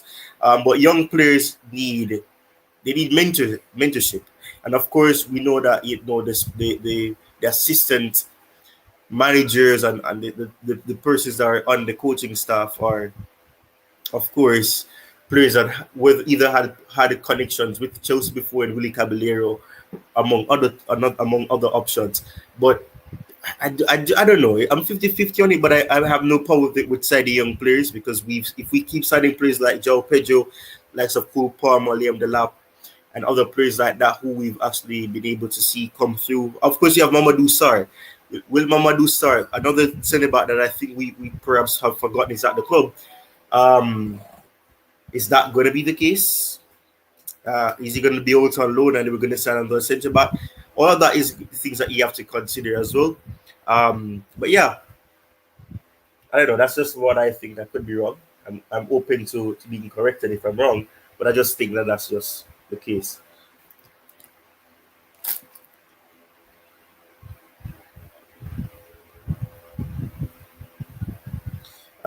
So what's being said here is yes, young players are good, but sometimes it takes time. But with few experience, fast success can be there. So Josie Governor is saying Chelsea to sign me, you guys, or my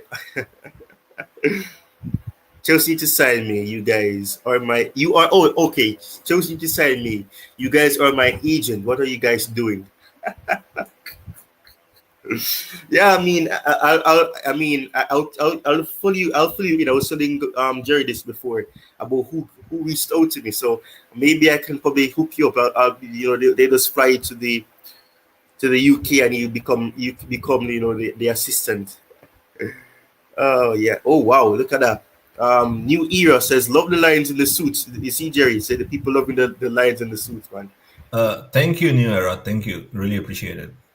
Yeah, I think you're new to the channel as well. Please drop a like if you're enjoying the stream, and hopefully we will see you once more on the channel. It's good to see you and welcome to Chelsea Sessions if you are new. Much appreciation to you for much appreciation to you, coming over here and leaving a comment and leaving such a positive comment as well. I hope you enjoy the stream. So there's also saying that Moises Caicedo broke my Apple Watch during the match against Thiago Silva. Um, oh wow. Oh my goodness. Big up to you, Rain. It's been a long time. Hello. Big up to you, Rain. How you doing? It's good to see you, Rain. Big up to you. How you doing, man? It's good to see you. Thank you for tuning in. It's very good to see you, Rain. Hope you're well. It's been a very long time since I've seen you, but I hope you're good, man. I hope you've had a good day as well. So we have Chelsea need to leave Stamford Bridge to Earl's Court. We need a huge stadium. I don't know what you think. I'm going to start this and we'll come back to it. Shadow, so don't worry. I'm not going to ignore it. We're going to start. We'll come back. We're just going to go through the transfer news and then we'll come back to that question. So fantastic. I'm happy to hear that, Rain. It's very good to know that you're fine. But the next item is this. And it's very interesting as well. So Don Hutchinson is saying this. I thought Caicedo was sensational. I mean, trying to stop that three-man midfield of PSG, which I think is right up there with one of the best three midfielders in terms of how they complement each other. That sounds like an incomplete sentence. That sounds like a very incomplete sentence. I don't know what you think. It sounds incomplete to me. I'm gonna read it. Let me see if I can read it again. I thought Caicedo was sensational. I mean, trying to stop that three-man midfield of PSG, which I think is right up there with one of the best three midfielders in terms of how they complement each other. Yeah, that sounds incomplete. But he says you've got to take your hat off to Chelsea and to the work that Maresca and his players have done. Fantastic performance. So that's ESPN FC. Don Hutchinson, he's always been negative towards Chelsea and he said something positive. So thank you very much. At least something positive from ESPN FC. It's sad, man, that this is the reality. Very sad that that's the reality. But yeah, man. Yeah. It's crazy. But yeah, man. So I guess we can move. I don't know. It's just I don't know. I don't know what Chelsea have done to ESPN FC. It's just strange to me that they just have this vendetta against us. I don't understand why. It's just this massive vendetta against Chelsea Football Club. But I know we spoke about Chelsea Football Club is a heel club, so maybe that's why they don't like us because of the past history that we've had with with certain certain players, the whole, I don't really mention it, but the negative aspects of the club, probably that's one of the reasons why they can't stand Chelsea. I'm just speculating. I don't know, so don't take my word for it. But yeah, it's kind of strange to me that they really hate us like that. I don't know what really has led to that being the case, where they can't even give us credit for actually doing what we did. I don't know, man. It's kind of odd to me, but we move, man. It just is what it is. Yeah, so I was just checking. So nothing more that I can see at this time. If you have anything more, we can, of course, the transfers or any news, or we can just like give our final thoughts in conclusion.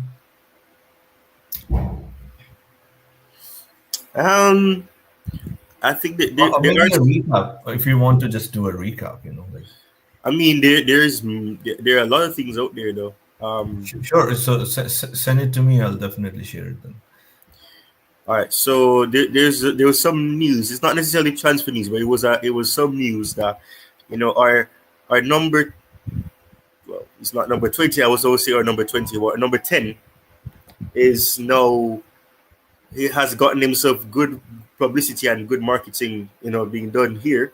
I'm trying to find it, and I'll send it to you right now. But Cole Palmer has gone and managed to do something here, so I am very much happy for him with that. Okay, I'm going to send you this, something very fascinating, heartwarming first, and then we can talk about what I was talking about in terms of what happened with Cole Palmer. So I'm going to send this to you first, and then move to the to the next thing here. As I said, guys, drop a like on the stream if you like. Let me go back and look at YouTube at how many likes we have. Yeah, 11 likes and 80 people are watching. Come on, man. Come on, man. We can do better than that. 11 likes and 80 people are watching. We can do way better than that. So, New Era saying, who's going to fix my watch? I don't know. Roman? Okay, that's funny. I'm sorry to hear that that's what happened. But yeah, Rain, tell them, please, hit the likes, man. We need to do way better than this, man. Come on. We can do way better than this for sure. I just find it strange that this is the case. I don't understand what's going on. But I've sent the first thing that I want you to share. Okay, no, it's 18 likes. Much appreciation. We've gotten 18 likes now. So yeah, I mean that's a positive thing. But I think I've sent it to you. But yeah, let's know what you guys think. For people who are tuning in now, ensure that you're interacting with the poll. Do you want to see Chelsea sign Rodrygo, or do you want to see them sign Morgan Rogers? I want to see who you guys prefer us to sign. Would you like to see Christopher Nkunku go to Bayern Munich? Would you like to see Ronaldo Vega go to Bayern Munich? Would you like to see Nicolas Jackson go to Bayern Munich, or even go to Manchester United, as he's been linked with a move, and that is something that is trending massively right now on X and in the transfer news realm. So let me know what you guys think. 30 people are watching. We can get way more interaction for sure.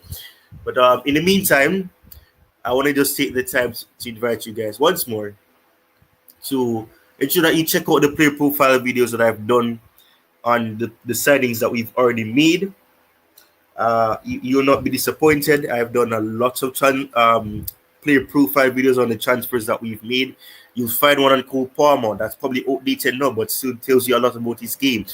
I'm gonna do one on Jorrel Hato as well. I was just trying to see if he was actually going to sign for us so that I can actually do the video in the way that I want to do it. But we'll see. It looks like it may happen. We haven't seen that link die down, so maybe we may sign him. And he's a very young player as well, so I wouldn't complain. I think he played. Didn't he play against us?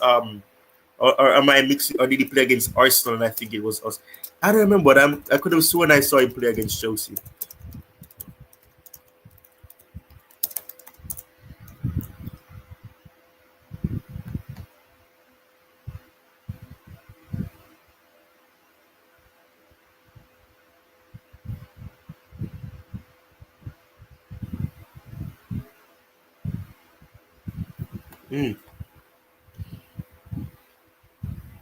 So I don't want there to be some awkward silence.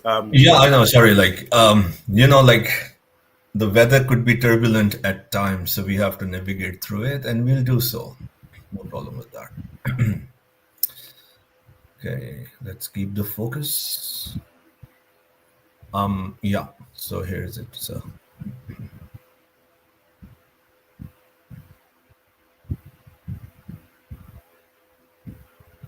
All right, so here it is. So this is what I was talking about. So it says after. Okay, no, not after. I'm putting it full screen because I can't see it. So it says after leaving Manchester City, Cole Palmer said he gave his winners' medals to. Oh my goodness! He gave his winners' medals to his mom so he could start them up again. He's doing a pretty good job so far. And then of course, if you scroll down a bit, you'll see that he's won the superior man of the match. I think what is that? He's won some individual trophies, and of course, you see the yeah, and that word was kind of strange. Superiority of the game, superior player of the match. Yeah, superior player of the match. I'm like, okay, like superior, like the man of the match or player of the match, or you know what I mean, like. So that was like a kind of an unusual word in a way. Like it's like superior, that you're better than the rest. You see, Tyrone, you're superior. I'm like, oh, it's not the best word to use in my opinion, but anyway. So, yeah, definitely Cole Palmer. always said the best player in England for me. Amazing player, and what else can we say on Cole Palmer, right? I hope he gets more freedom to play the way he played, especially the way the tactics were employed. He got the opportunity and the space in this game, and he showed when he gets the space and the freedom, which I think Edson Maresca should really take into consideration because he didn't have that, in my opinion, in the last season. He's a goal scorer. You need more goals from Palmer, more assists from Palmer. So the second goal was like one of the best goals I've seen from Cole Palmer. Uh, a very traditional forward goal where you take on the defender and don't give them any signs what you want to do. And the best thing that he held his ground 3 times. He went back and forth and took the opportunity to shoot. So yeah, and I like this. I like this confidence, this aura of stacking up the medals, and I hope there are more and more medals coming our way, Tyrone. Yeah, 100%, 100%. I'm sending you the tweet that I wanted to share. That is also about Cole Palmer because we can't just talk about Cole Palmer. This is something that's somewhat of a sidebar, but of course, it's still something that is fascinating, nonetheless. And as Shadow says here, Cole Palmer is our machine. I mean, yeah, that's very true. I have to agree with you that he is or a machine. I'm happy that we're moving away from being Cole Palmer FC because we struggled massively when we were Cole Palmer FC, and of course that is a very, very positive thing. I'd have to say that we're able to see him deliver. When it mattered on in that final because we definitely needed to do something massive against PSG, and so said, so done. So definitely, um, I'm happy that he started to get back into better form, and of course maybe Jackson not playing at that time was a positive thing. He didn't have to kick the post this time. Um, let's see.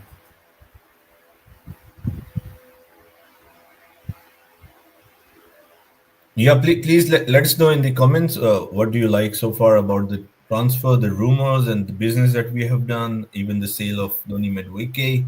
Big up to Kimso, and thank you for supporting the show, and big up to the new era. And it's a great name, and I hope it's a new era, new era. And please like and subscribe, give your opinion, give your thoughts, how confident you are moving into the next season, what should be the expectation, the signings that we should be doing, and like and subscribe.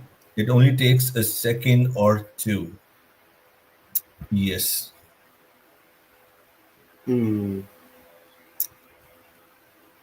Okay, so Kim Sui is asking a very valid question, and this is why I love when Kim Sui is here because he asks the questions that we need to answer. Where would Rodgers play? I think so we spoke about Rodgers being versatile. So where would Rodgers play in your opinion? Considering the attacking options that we have, Jerry. Yeah, so sorry, I was away for a second. So what was the question? Where would Rodgers play? Yeah. I think he'll play on the right, probably, or even center. I mean, of course, we are talking if we get him, right? So, yeah. What do you have to say?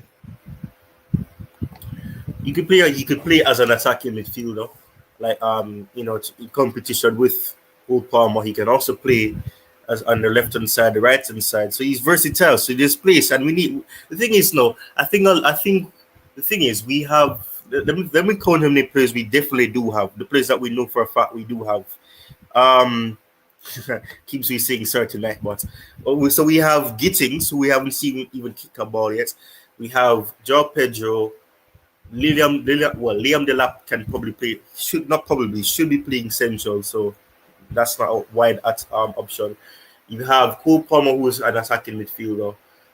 You have Pedro Neto, and yeah, that's it. So I think there's space for him. There's space for him. And of course, Mudryk, he's unfortunately not going to be playing for us anytime soon. But technically, he's still a player contracted with Chelsea. So of course, he's there, but he's not going to play. So we definitely need a player to come in to replace Madueke, who's now most likely very close to joining Arsenal. I think the announcement is left now for him, to be unveiled as an Arsenal player.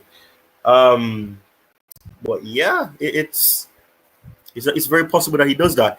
Hato back up to Kuku.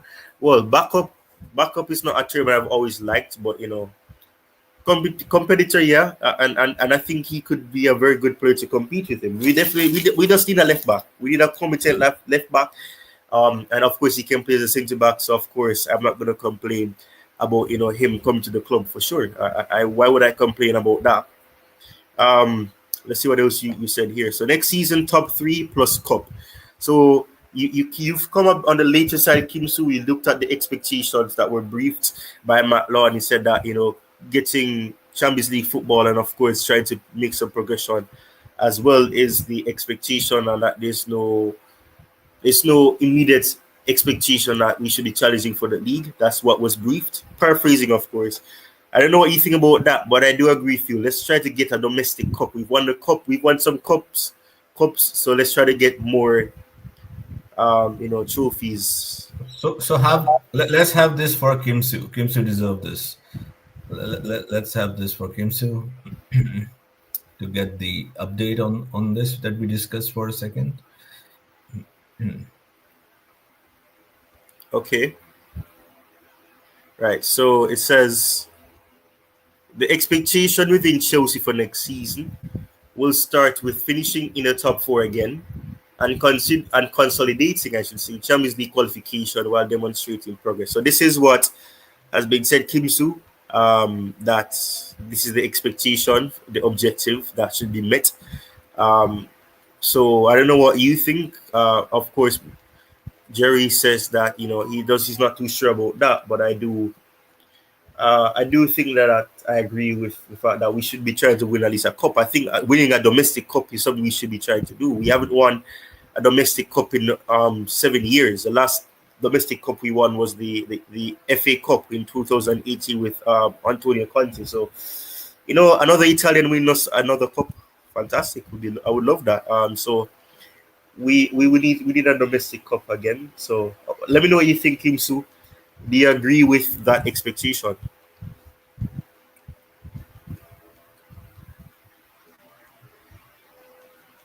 Okay, so he said some stuff here. Let me scroll down.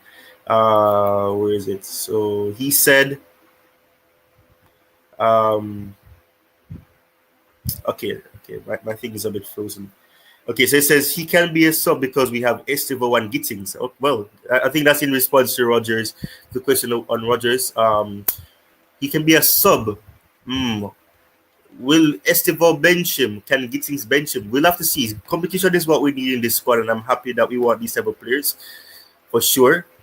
He also said other players we need them for backup because there'll be injuries along the way. Yeah, I agree with you. So he says, Rodrygo, please give me 200k salary with incentives to 300k. Please give him 200k salary with incentives to 300k. I mean, it's like we shared as well. Jerry shared this as well, that we're looking to that the plan is to sign young players and not win now players. That's the code. That was the quoted terminology that was used. Win now players. That's the case. So he also says here that I would love a Carabao Cup. Yeah, at least win a cup, domestic cup. We need to be winning domestic cups and then build from there and then probably win the Premier League after that. But try to win a domestic cup. I think that should be the case. So FA Cup, I think the FA Cup pays a bit more than the Carabao Cup. I think you get what was it 100k for winning the Carabao Cup. You get $1 million for winning the FA Cup. I may be wrong. Yeah, I mean, Rodrygo is 25. Is Rodrygo like 25 or something like that? He's 24. Yeah, so 24. So yeah, technically he's young, and he probably fits into that, that age bracket that perhaps we're looking for. But it's not about that. He's an experienced player. And of course, Rodrygo, apparently Liverpool are interested in signing him now. That's what reports are saying. And it's something that is blowing up now. Know that Luis Diaz may be leaving to go to Barcelona. So of course, we'd have to see what happens there as well. Um, so let me share what Jerry has here. So it says here that what is this? Joe Pedro and the Club World Cup. I think he saw in the final how important it was to everyone. That's Chelsea. Yeah, did you could see that for real. Um, it is a very good group with very good guys. Everyone wants to win. The mentality is good. Everyone has been very welcoming to me. That's fantastic. I came to Chelsea to win trophies, and today we did. Now we need to reset and not reset, rest, and it will be time to go again next season. But we'll enjoy it first because we won the tournament, definitely, 100%. And by the way, what do you think about I said Rodrygo, Joao Pedro Kimsu? What do you think about him? Yeah, I Um, would say the signing of the season so far. yeah, big up to you, Bobby. Welcome. It's been a long time. I hope you're well. We went through quite a lot of stuff. I don't know where you want to come in. We've discussed potentially getting Jorrel Hato. Rodrygo links are popping up. Of course, Liverpool interested. Morgan Rogers. So, how are you doing, by the way? Yeah, big up, Ty. Yes, first of all, congratulations to you, and I don't know who else you're with there. Who is this? I can't see him properly It's on Jerry. my It's on this Jerry. device. Oh, Jerry. Oh gosh, big up, Jerry. Gosh, it's been a Big up, minute. Bobby. It's been a while. Big up.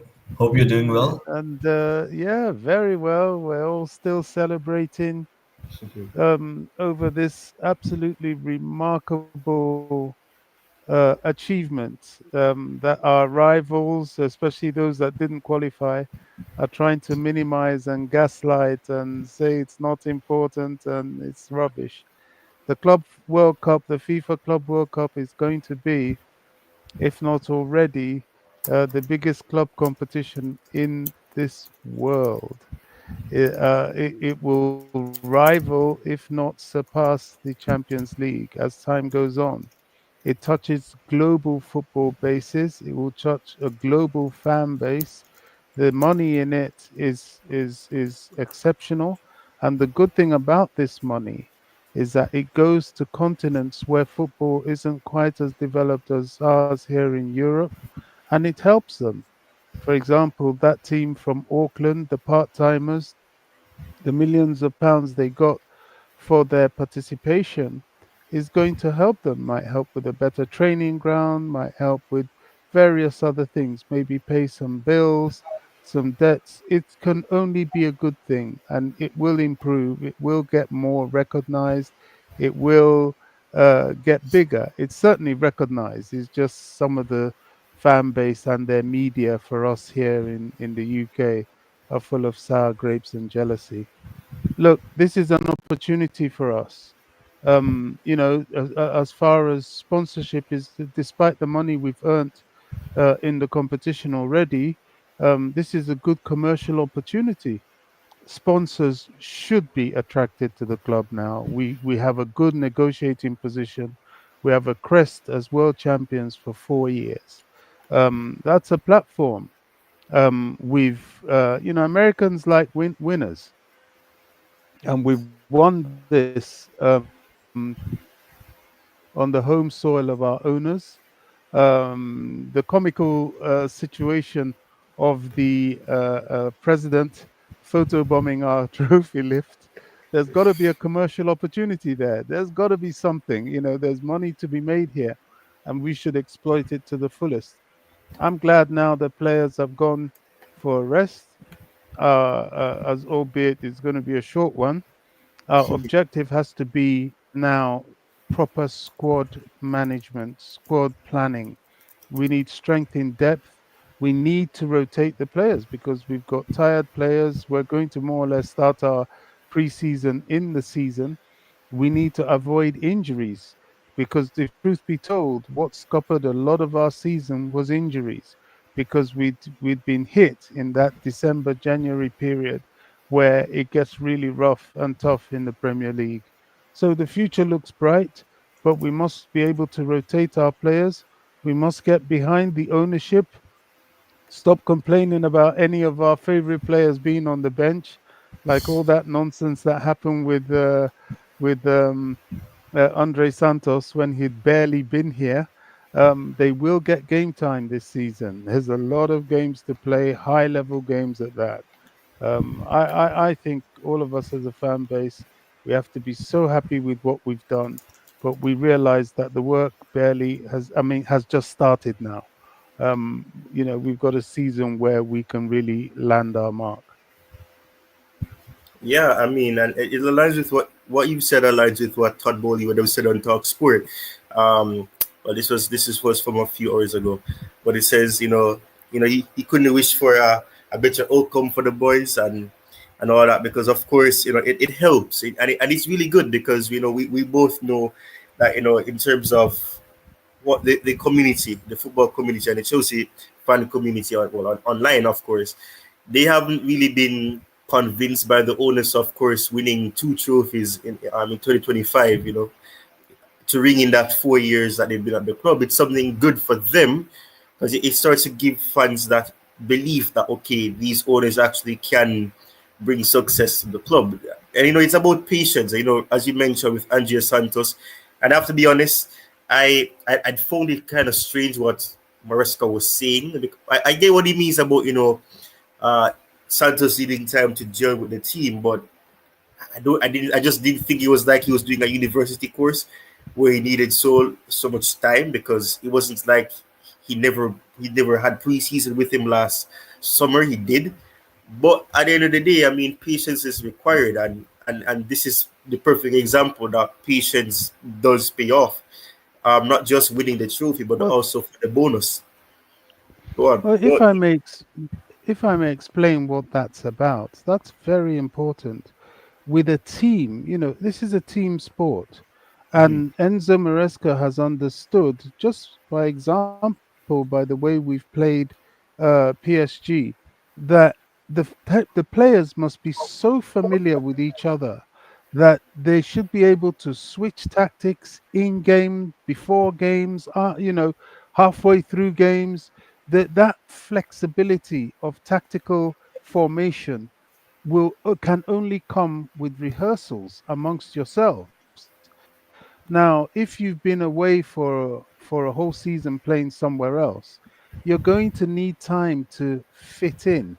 Andre Santos hasn't really played in the Premier League. He hasn't, he's played in this competition, yes, and he's done very well for the time he's been on the field. But still, that integration into the team for what will be required next season, if you're covering, rotating with this person, playing in this competition, if you're playing against Nottingham Forest with their big 7'8" giants in the middle of the field and in front of the field, a different type of way. We won't play this way, the way we played against PSG every game. We've got to play sometimes and adapt to our opposition. And your efficiency in doing that is dependent on your integration and knowledge, instinctive knowledge of the players around you. So I think that's what it's about, and it will happen. Esteval or Estovo, however they say it, it's going to be the same thing. He's going to need time. The Premier League is a different beast. People think, he's this great player. He can just look. Many a great player have come to the Premier League and flopped. So, and he's a kid. So we'll need to be patient. We'll need to give him time and blood him in correctly. It's just common sense. I mean, that's fair.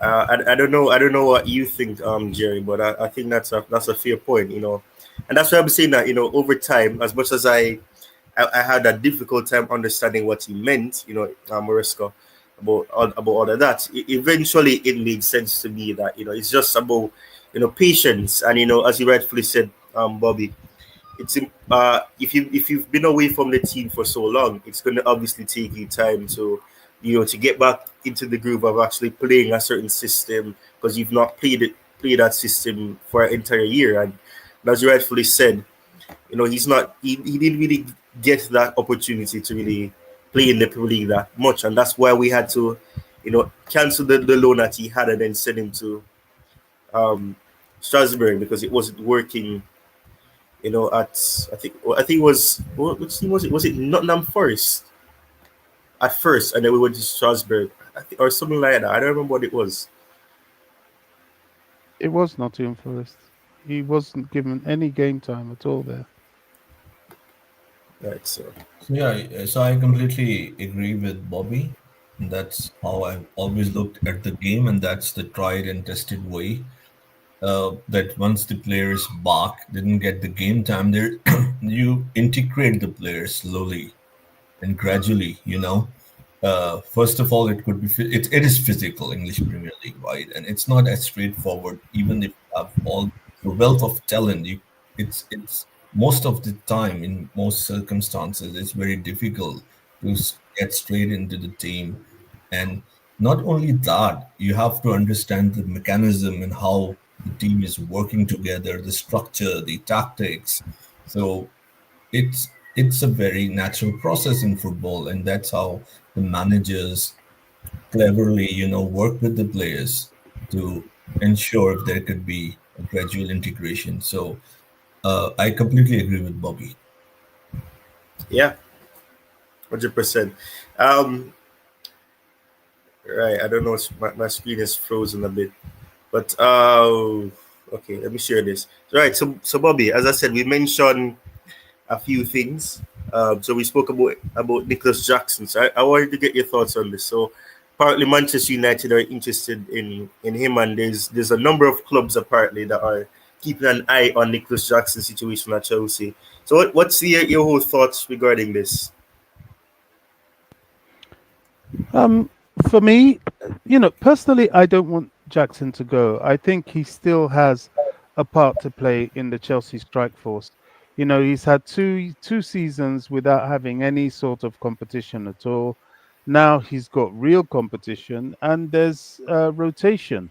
I think he shouldn't expect anything less if he wants to be at a big club. This is how it rolls. But if somebody can come and they suddenly need him or want him that desperately, and they drop 100 million, then we can start to have a conversation. And I'm not joking about that. Why am I not joking about that? Why the hell are we looking at 85 million for a complete non-entity in terms of footballing experience and exposure in Hugo Ekatike? And goodness knows how name me a striker right now that isn't being valued in the 80 millions, at least 70, 80 millions. We've got that situation with Yorkeres. People may say Yorkeres is a different animal. I don't know. I beg to differ. I think Nicholas Jackson has certainly increased his value. Every time Chelsea go for any striker, I mean, goodness knows if Ipswich had stayed up, you would expect they'll probably charge 100 million for Liam Delap.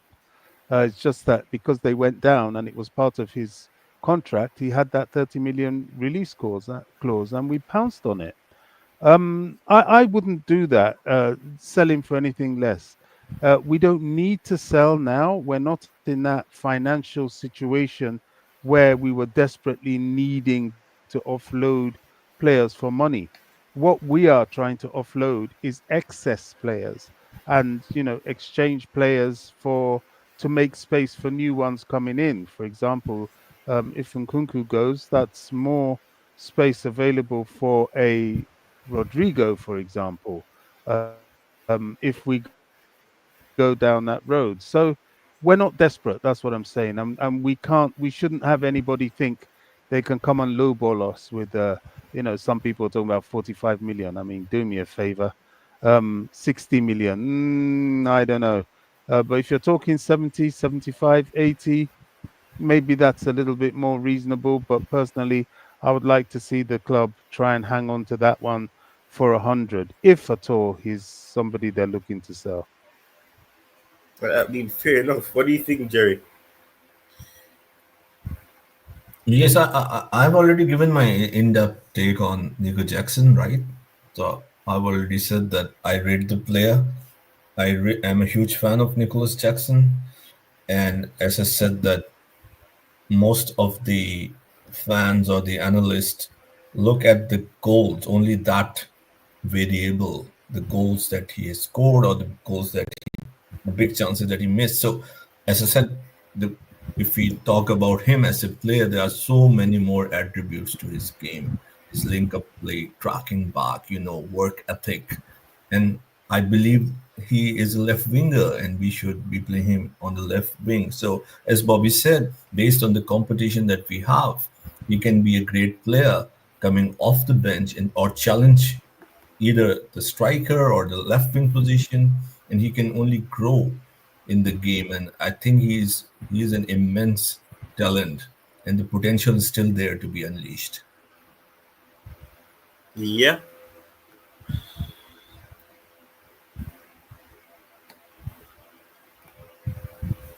A big up to you, Ray. Says, okay, my thing is a bit frozen. Let me see if I can fix that. But I think Ray saying what? I don't know what's wrong with this thing. It's glitching out now. It's okay. It says, let's go, champions. Get Rodrygo and Hato, please. Good to see the. Okay, I think that's an incomplete sentence. So it says, good to see. Okay, good to see the veteran Bobby. Everybody knows and loves Bobby. So yeah, yeah, Ray. So, Kimsu says Jackson 80 million. Yeah, I think nothing lower than 80 million. I mean, he has the Club World Cup tax. That tax should be placed on him. The Club World Cup tax because he's won the Club World Cup. He played a part in the Club World Cup win. So uh, or the campaign. So of course he should definitely have that. And he's still a good player, and he has a very long contract. So it's not like we have to sell him with immediacy because he's not doing well or whatever. We don't need to. But yeah, so Shadow is saying what our goal is to win the Champions League, and Kimsu says Jackson would cook at United. But yeah, okay, this is the next thing. I think it's on Christopher Nkunku. So Bobby, as we said before, we discussed these things, but we want to get your thoughts on it. So Christopher Nkunku is another player likely to lead Chelsea, who featured during the Blues' successful Club World Mm. Cup campaign. It's been said that Bayern Munich wants him. So what's your thoughts on Nkunku? Yeah, I Nkunku's showing in towards the end of the season, certainly in the Club World Cup, was satisfactory. Did it live up to his billing? No. Um, I think Nkunku has been a little bit unlucky. He came from the beginning in the club with an injury. He barely played in his first season, if at all. Second season, in and out with injury. And now this situation where um, he's being coveted by Bayern Munich, so we're made to understand. And at least in January he wanted to go. I'm not so sure if he'll still want to go now, but it looks likely that he will. I like his attitude. To be fair, I think he's been very professional. He's never once come and showed petulance as such. Yes, he's people say he's looked disinterested and so on. Maybe that's his little protest or little sulk. I don't know. But at least publicly, he's not come out and said anything.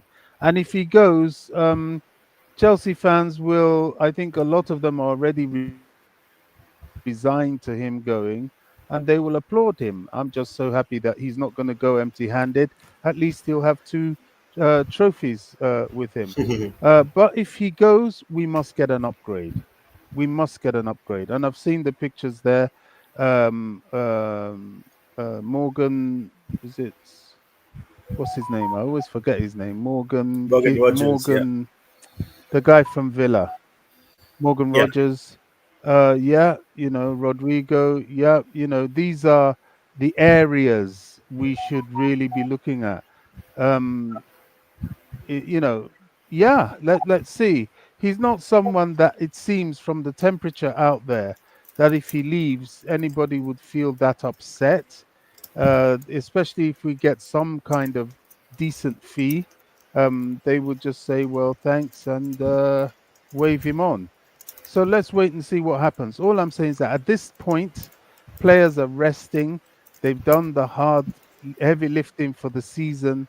Now it's for the sporting directors, the administrators, the ownership to sort this stuff out because squad depth, squad strength is going to be critical. And keeping players fit is massive. The fitness of our players cost us in the past 2 seasons. Can you imagine if we had a season with Lavia fit or with Wesley Fofana? It's a whole different dimension. So if we can't keep those players fit, at least we keep them fit enough to be able to be used in a rotation. So let's see. Nkunku, I don't know. Are Bayern even making any moves? I mean, we're hearing it, but I haven't seen anything concrete.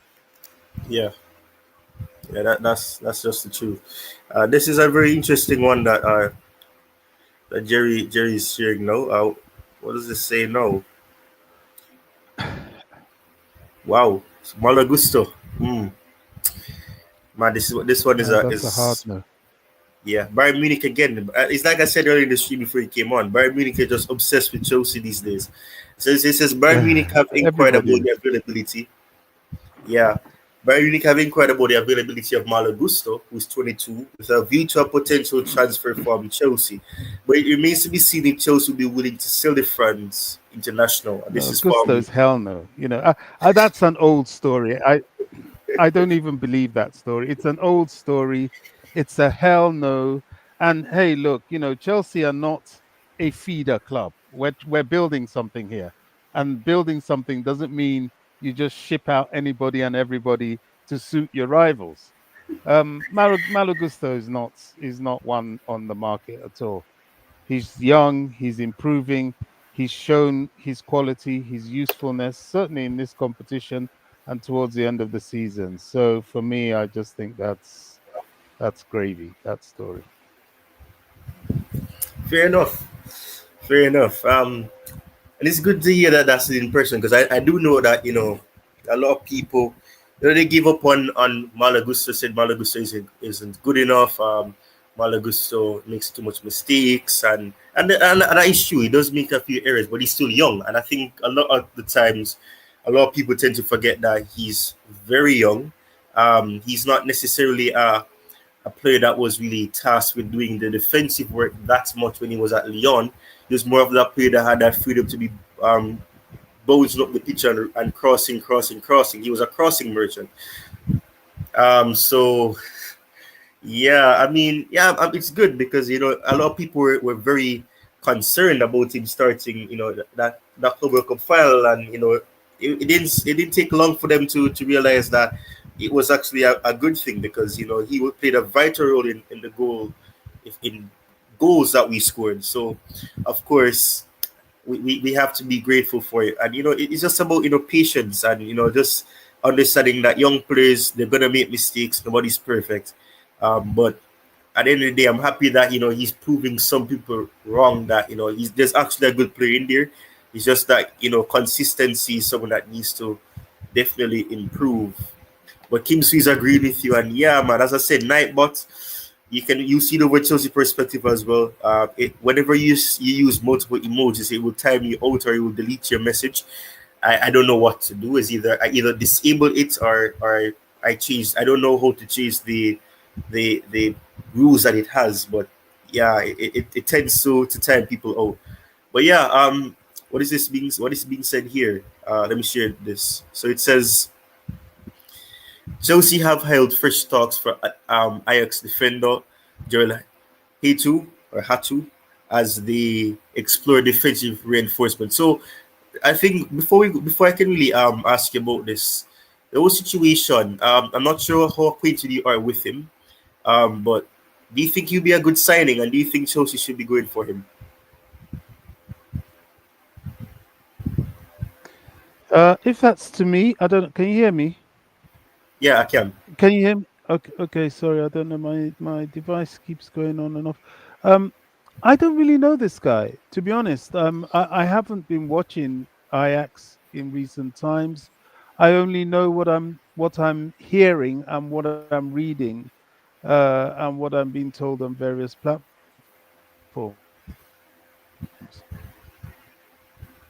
All I know is that we need rotational support from Marc Cucurella.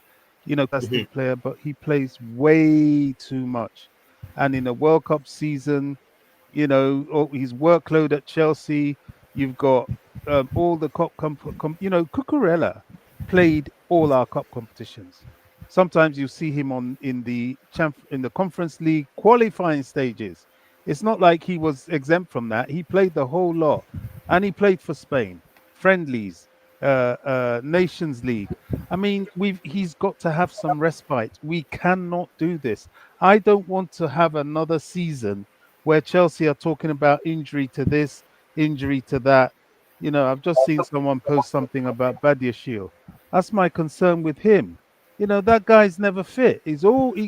Have you seen Badiashile give you 3 games in a row? No. So, we don't need this. We've got those that we know we have to carry and manage their injuries because they're that good. I'm talking of Reece James, I'm talking of Lavia, I'm talking of Fafana. We have to have rotational options for them. But carrying any more? Nah. So we don't want to hurt Cucurella for his own good and for the club. So yeah, if Hato's the guy, it's good with me.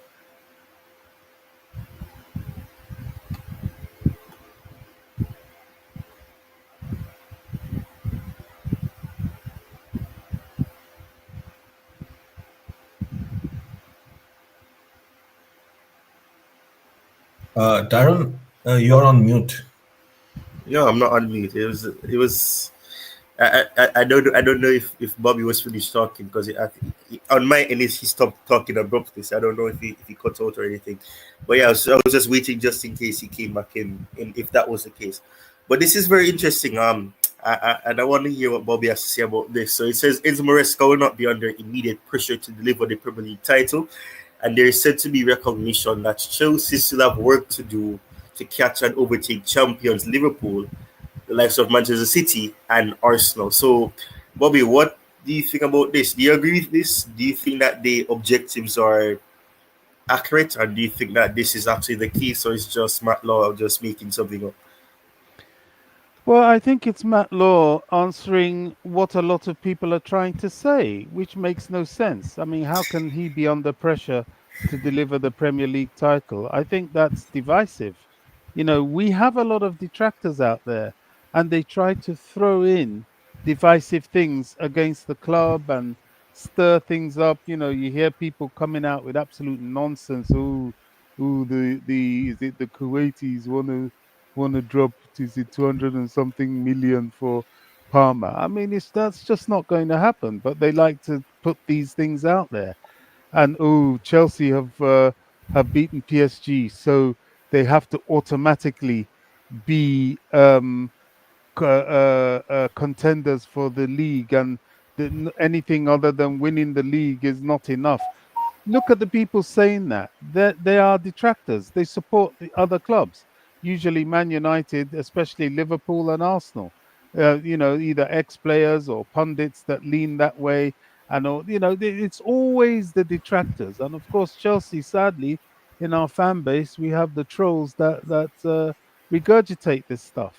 You can't. It doesn't make sense. You can't say, "Oh, Chelsea have to win the Premier League." It's ridiculous. What I would say is, since we have finished fourth and we have been showing progress from 12th to 6th to 4th, then our targets next season must be to at least challenge to improve within the top four, and which means either third or second or first. Well, you never rule that out. If it's there, we take it, and win a trophy again. If it's the FA Cup, progress far in the Champions League. You never know what can happen there, and just improve. Keep showing improvement. Improve upon last season. Now that is a sort of unpressured way of saying, guys, if you can go for the big ones, go for the big ones. If you can go for the Champions League, do it. If you can win the Premier League, do it. But it can't necessarily be an expectation put upon you at this time. Why are we always looking to do that to Chelsea? Look at Arsenal, the number of years they've been um, on their project, as it were. Now they're buying every man and his dog to throw at it. Nobody once is saying, okay, if Arsenal get Gyökeres, then the expectation should at least be the Premier League. Nobody's really saying that at all. So I'm not with that, and I'm glad Matt Law, who I'm not a particular fan of his, but I think in this case he's putting out some common sense. Oh yeah, I think fair. That's a fair point. Okay? This one now, it's very interesting. Um, all right, and Shadow says here it's going to be a long way. 32 games and 32 games and 30. Well, I think probably is a mistake, but 38 games and champion. Well, okay, but yeah, there's multiple games essentially, so we need more players. But this is saying that what's this? Okay, so this is about Enzo Fernandez. So uh if you want to win an international final, fine. Well, look at ESPN FC, man. They become Chelsea fans after spitting negativity. They're just boosting and posting everything about our players now. So this thing as Copa Sudamericana 2020, with Copa that's 2021, World Cup 2022, Copa America 2024, Conference League 2025, and then Club World Cup 2025. So oh, I know, what I just realized as well. I'm saying, so currently his country is the reigning club World Cup champions, and we're currently the current Club World Cup champion. So even though next year things could change for Argentina, at least he will still have at least 4 years, to boast that he is a Club World Cup champion, and not just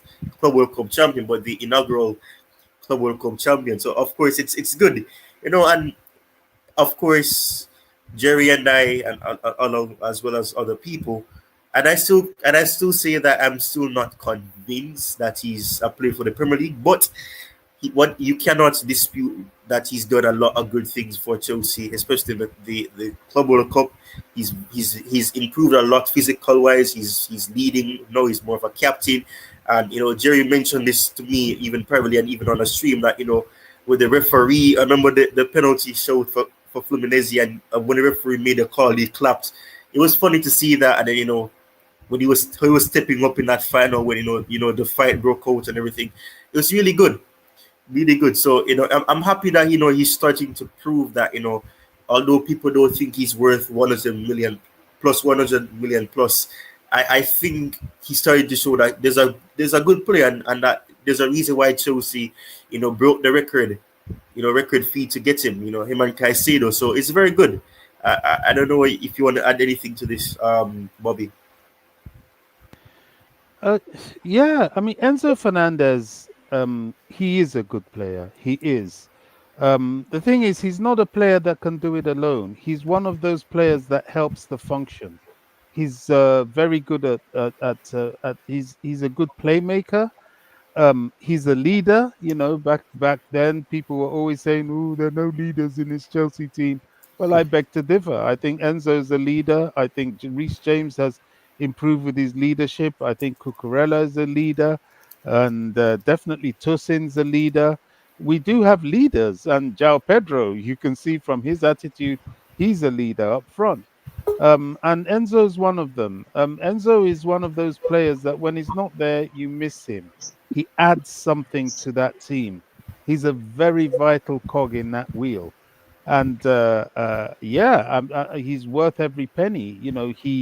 He may not be as rugged a ball winner as Caicedo, but in his more forward role, he is a ball winner. He breaks. He helps with the high press. He's a fighter. He's not particularly big, but Enzo is one of those that you don't worry about physicality when he's on the field. He will hold his own. As little as he is, he's a real tough guy in there. So yeah, I mean, Enzo Fernandez is very, very much a part of what we're building with this project. Yeah, big up to you, Garbon. Thank you for tuning in. Um, I know where you want to come in. I know you were listening previously, but where do you want to come in? No, I just want to say big up to the legend, Sir Bobby. It's been a minute, and to be honest, Sir Bobby's the one really while I joined because it's been a while since I really, hear from Sir Bobby. You hear that? You hear that, So Jerry? You hear Big up, that, Jerry? no, Jerry. this is It's not And because of Jerry, us. It's Jerry, because of Bobby. no, Jerry's here. Big up, Gavin. It's always a pleasure and an honor. I haven't spoken to all of you for a while here. You, Jerry, and the great Ty with his analytical videos. So it's always my pleasure, honestly. yeah, it's a good moment. We all celebrating if we're to be honest. All of us is over the moon. To see that we really take care of Paris. So it's been a minute since we really talked about it. But I heard you said something about Enzo. And I was one that really critical with Enzo. Not saying he's not a good player, but because of the physicality that the Premier League bring, and I didn't think that he was ready for the Premier League. Which I'm not saying I was right or I'm not saying I was wrong, but at that time he wasn't, because you can see a lot of weakness in his game, but he worked on it and he lived up to the criticism and he come back stronger than before. So I have to take my hats off and said, long make it rain, because I said to everyone, like, when he started winning me trophies and start a show, I will go back on my words. But I'm glad that I said what I said. I'm glad that I didn't really disrespect the player. Then I said that, he will fit better in like a Italian Serie or a Spanish league because of the way how he play. But to see that he said that he bring a personal trainer and he put in the extra work, so we can run around the field as much. At least he admit, to what we were saying, and he go and he work on it. So that showed me there's a leader there, and that showed me that that's a winner. Because when the odds is against you, it's up for you to rise to the occasion, and he did. So I would say what is a fantastic signing, because it's a player that know that if he fails, you have to go back to the drawing board and he go do what he need to do and come back. So that showed me that's a winner there, and the mentality, never give up. So I have to say, I really appreciate everything that he done to come to try to do his best for Chelsea, and the way how he rep Chelsea the badge. But the main thing is the badge. The way how I saw when he's jumping for his teammates, and not only just for his teammates, the way how he represent the club, always kissing the badge and all of those stuff is it's a big plus. Even when we're on the lowest point, he's still never, even when they say that he linked with a lot of like the likes of a Real Madrid, I never really get anything from him that is a player that really, under the rug is talking to Real Madrid. He just go about his business and try to do what he need to do for Chelsea. So, that's one of the last thing I think I heard you were talking about.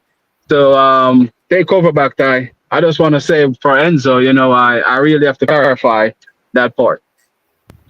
Yeah, could I just add to that? You're quite right. Lots of people were of that opinion, and even myself, I nurse some doubts because I know what a different beast the Premier League is, and that's why right from when we got Esteval, I keep sounding out to the fan base wherever I get the opportunity that look, we've got to be patient. This guy is going to need some time. Yes, he's got the skills, the flicks, the thrills, but even the great Cristiano Ronaldo at that young age needed 2 seasons to be able to find some sort of footing.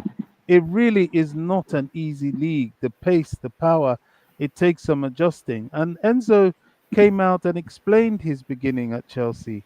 He told us all that he had uh, uh, problems with his fitness, and he had an injury. Remember, he had that hernia which wouldn't go away, and eventually he had to had it surgically repaired.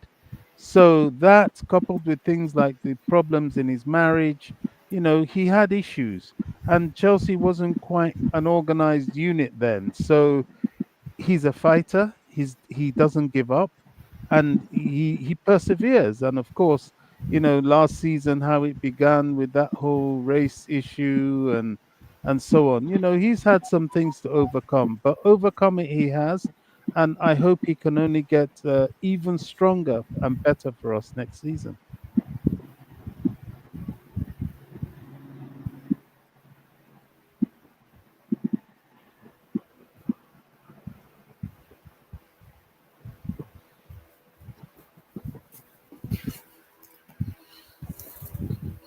Yeah, sorry about that.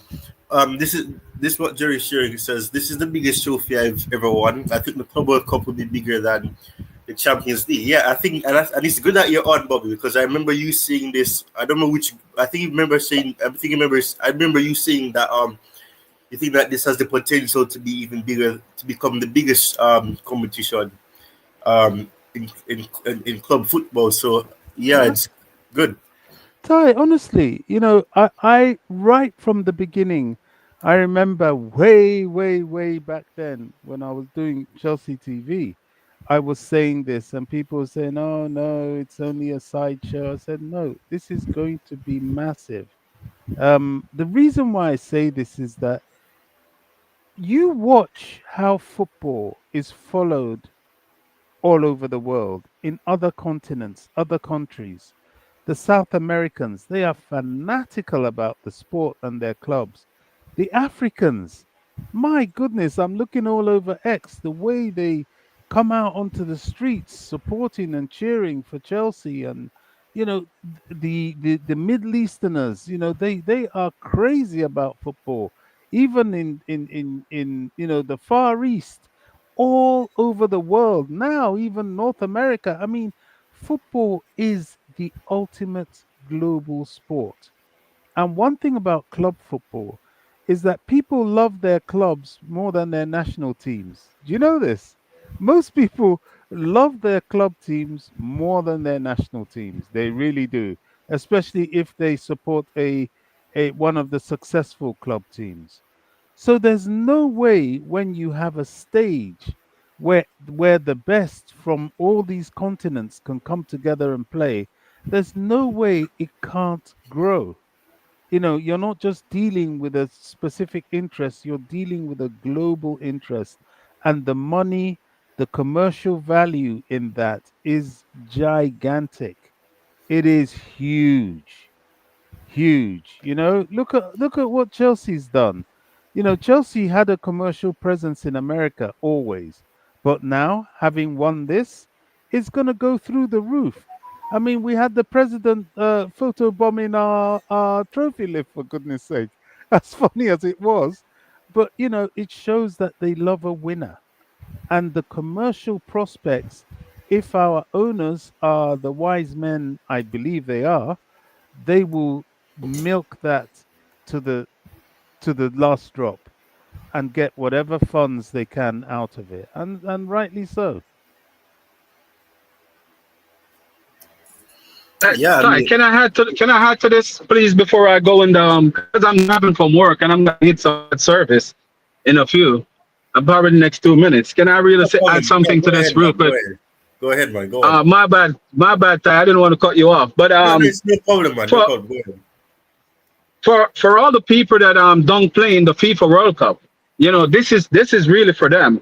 If you're gonna don't play the FIFA World Cup, FIFA Club World Cup, you have to don't play the FIFA World Cup itself, because you have to notice that it's not every big team gonna go to the FIFA World Cup. Italy miss out on the last two World Cups, if I'm correct, or the last World Cup plus the Euros.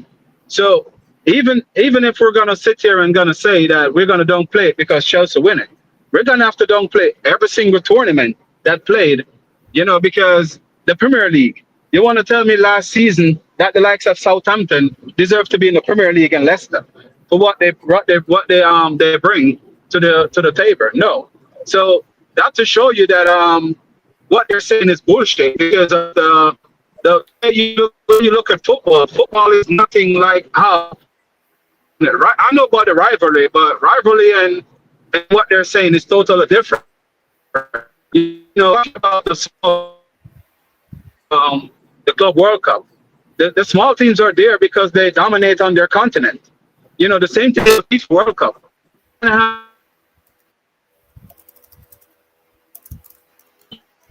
But they're there because they prove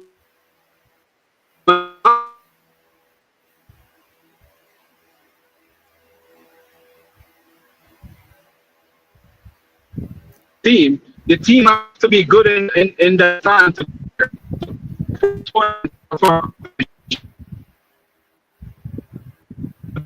Italy is a big mark. The first team that ever won a FIFA World Cup is Uruguay. They'll win it back to back. And after that, where is Uruguay? They're not in the top 10, I think, in the world. But the history is there. They're the first team to ever win a FIFA World Cup. So we have to put things into perspective, you know, and not being biased, not because your team is not in there to make a tournament look small. I think this is the new Super League. I think FIFA are going to use this as the new Super League. You know, this is where the money. Do you remember the Super League is where the money was going to be splashed? So I think this is where the money is going to be splashed in this FIFA Club World Cup.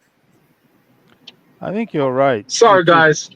You're so right. It's so important, and as you've said, it's very, very, very important to mark your pedigree. Put your name on these trophies as quickly as possible, because it all matters in the end. You know, football, in as much as it is about how good you are for the next game, a lot of it is about what you've done in the past. That's your selling point. That's your pedigree. And the fact that Chelsea have now not only won this World Club Cup in the old format, but won it in the new format, completing the set again of trophies by winning everything, is a huge mark for its pedigree and a huge selling point for sponsorship. Yeah. And that's the truth. So being the inaugural champions is very good, and I've been seeing a lot of videos, and funny enough, Jerry sharing this from Gary Neville. It's a pity you can't play because copyright reasons. I wanted to get Garvin's thoughts before he left, but it is what it is about the question that was asked. No, not question. The statement that was made by Shadow about moving, and I know Bobby's been vocal about the whole stadium situation. But let's just talk about this, and I'll respond to what he would have said earlier, or they would have said earlier. So, Gary Neville says Chelsea's transfer strategy over the recent windows has been madness, and advises them to slow down their spending. Oh gosh. Oh my! What do you have to say about this, Bobby? And I'll come back to Jerry. Yeah, I mean, he's ex-Man United. These are the sour grapes people. These are the kind of people that, because Man United wasn't in the Club World Cup, they tried to minimize it. And, Gary Neville has always come out with BS every time he talks about Chelsea. He knows it. Everybody else knows it. The only thing that surprises me is that somebody publishes it, because it's not worth a second's consideration. Oh my word! Yeah, how about you, Jerry? Yeah, so I mean, as I said yesterday, that I made an appeal and a request to Sky that they should consider sacking him. Like, I think he's getting the money that many other analysts deserve, and it's unfair because not only Chelsea, but so many of his takes are so ridiculous, right? It doesn't make sense. No logic. Saying that Spain cannot win the Euros because of Cucurella, and still he's in the job and considered as the face of football 22 in UK. I mean, this is annoying. Yeah, he's a joke. Yeah, yeah, Him and his sidekick, Jamie Carragher, they keep talking nonsense. it's ridiculous. I remember when Jimmy Carragher was saying that, oh, why are players signing for Chelsea?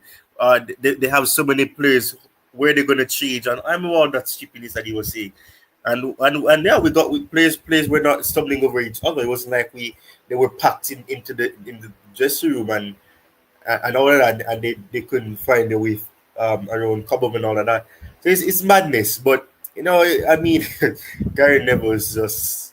I think it's good that we have people like Gary Neville because whenever you think you're having a bad day, you can always just look at Gary Neville. But you know that 95% of the time, what he's saying is not gonna be accurate at all.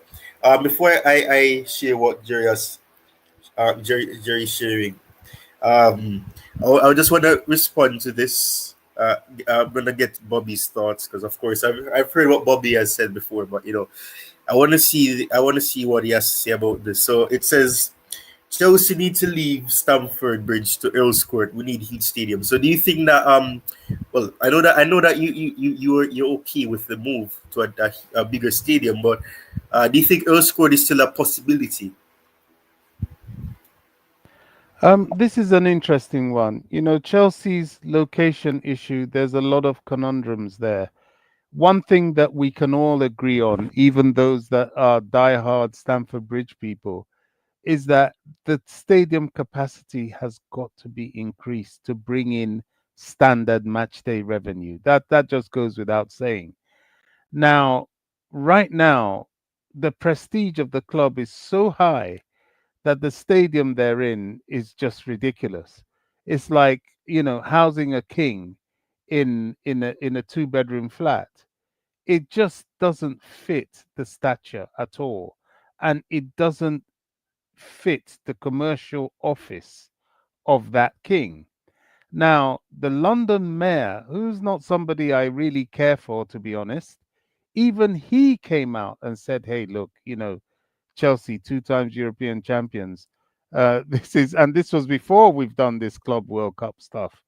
He was like, hey, we need to sort this out and get their stadium increased. This is a landmark club in London. This is one of the football institutions in this country. Chelsea Football Club is an English football institution.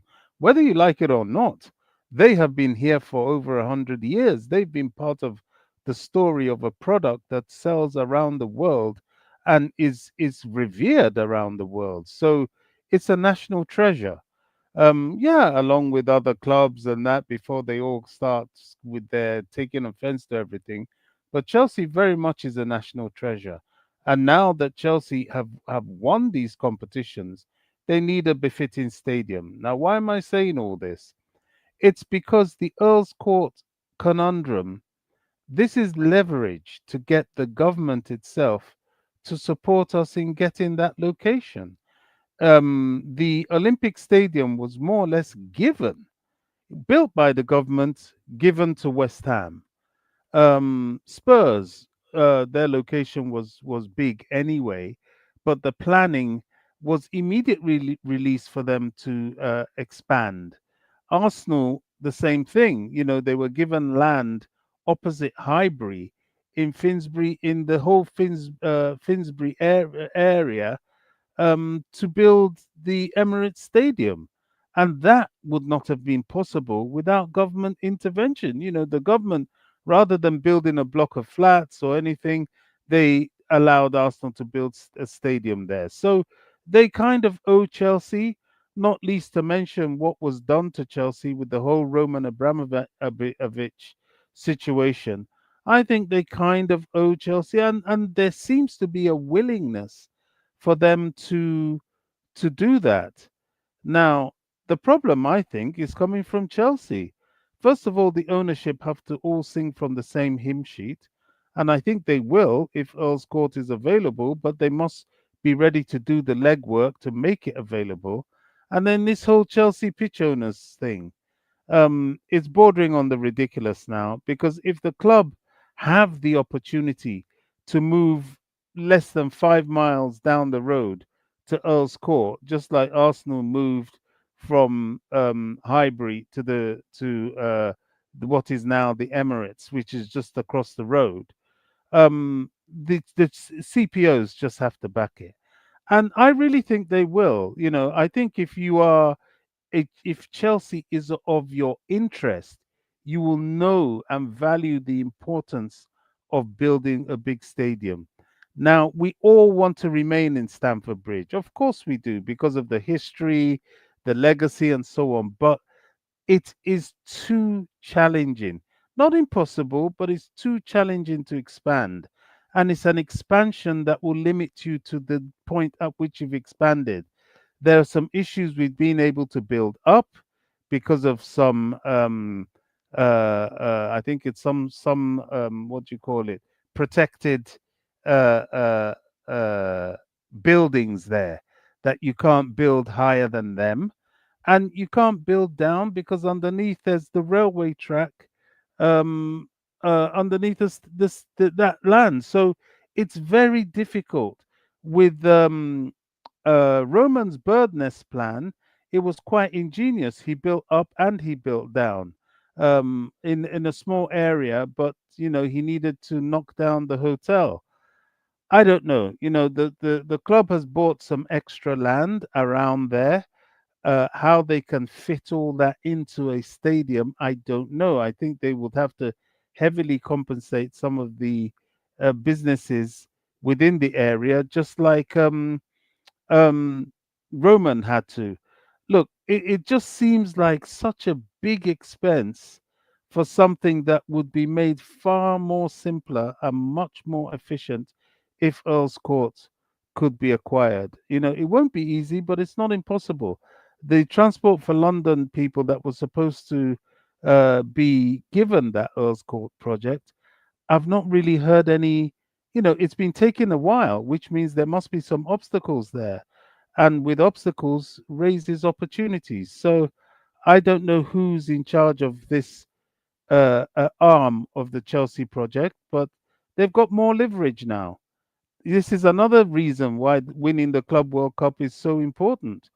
The prestige leverage it gives Chelsea to, as a football club, become a landmark area and bring revenue to the city is huge. So let's hope and pray that Earl's Court thing will be possible, in my opinion, because I would go there at a heartbeat. Yeah, that's a solid point, and I mean, yeah, I think. Well, I'm not making excuses for it, but I think you be aware of the fact that there was that big situation where they were saying that they were selling ticket price, the spike in the ticket prices and all of that. They're trying to make more money because of the fact that the accommodation or the size that you can have, it's not like those of a team that is a top one. So of course they do that. I'm not condoning it. I'm not saying that it's good that they did what they did, and how where this the websites and things like that where it was placed on, and how it violates what it violates. But I can understand, and as you said, I think a lot of it has to do with sentiment. A lot of fans, even the pitch owners to some extent, it has to do with the sentiment of they don't want to move because this is the history. So many things are there. Of course, former players, in terms of ashes and everything. So all of that, it has to do with the history of it all. Well, But at the same time, go ahead, Jerry. Bobby, I should say. yeah. Let me say this: why Earl's Court would be such a magnificent location.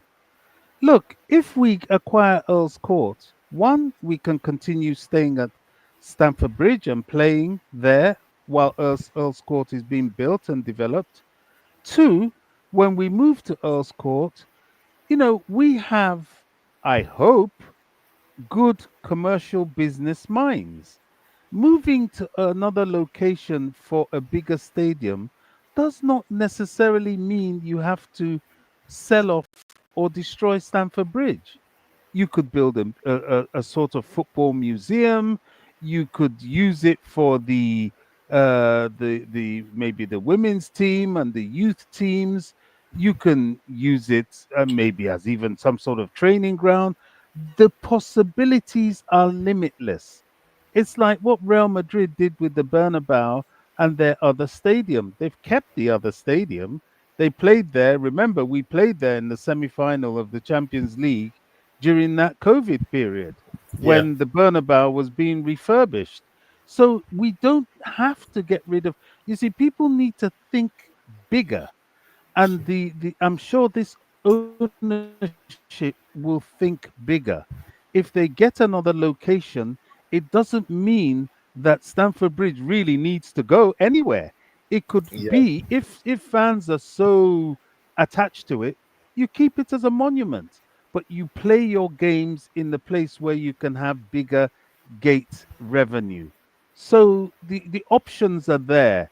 I think the first solution is to get the right location, and we take it from there. But there's so much a monolithic thinking. Oh, we got to stay at Stamford Bridge. Oh, if we move, the club will be. No, you can keep Stamford Bridge, but we just need another a bigger match day location, more fitting to Chelsea Football Club. In fact, Chelsea has always been um, trailblazers. We do things that everybody else follows. So why not be the first Premier League club to relocate, build a big stadium, but still keep its old stadium as some sort of museum? It's just an example. yeah. Yeah, and I think and the thing is though, you mentioned about the like the youth team, the academy, and all of that, and you have the women's team. But the thing is, the women's team, whenever they play their Champions League matches, that is where they played. So why? I know they love the Kings Meadow, but in terms of having a stadium where they can actually play games on a more consistent basis, they wouldn't complain. And as you rightfully said, even if they were to go to Earl's Court, it's not like it'll be an immediate thing. They'd have to still have to, it would probably take years. And I think there was some briefing numerous times that it's not going to be something that happens in immediately because of course you're going to have to build the infrastructure and all of that. So of course, I think it's just about the sentimental aspect and it being subjective of they don't want to leave because this is where Chelsea started out and this stadium has seen such great stuff and you don't want to leave. I can understand that, but as you rightfully said, it's not like they're going to demolish or they have to demolish the stadium or anything like that or that would be something that would be possible per se. But I don't know. It's just something that I didn't really understand, but I can understand the sentiment. But come on, if you want the club to really be doing better at a financial level as well, then of course having a stadium to match the level and eliteness of the club would definitely be something that can be done.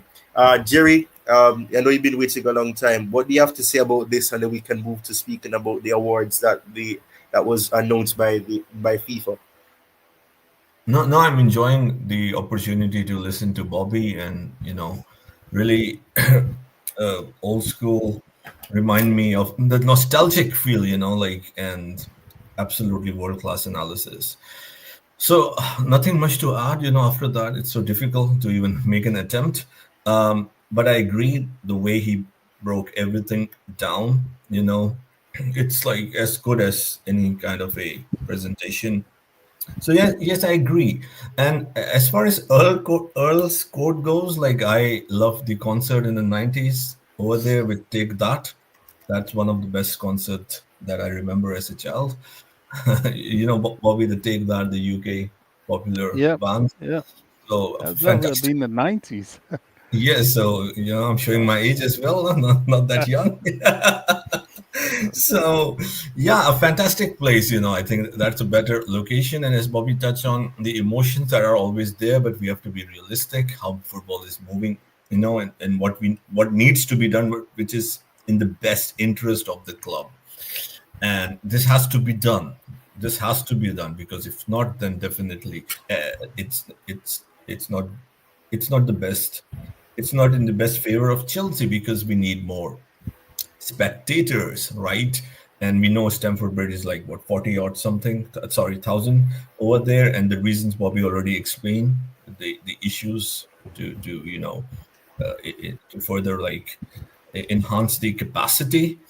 And again, like I don't want to like repeat the things that have been said, that Stamford Bridge can still be utilized for a vast array of options. So I completely agree. And do I see it happening? Yes, 100%.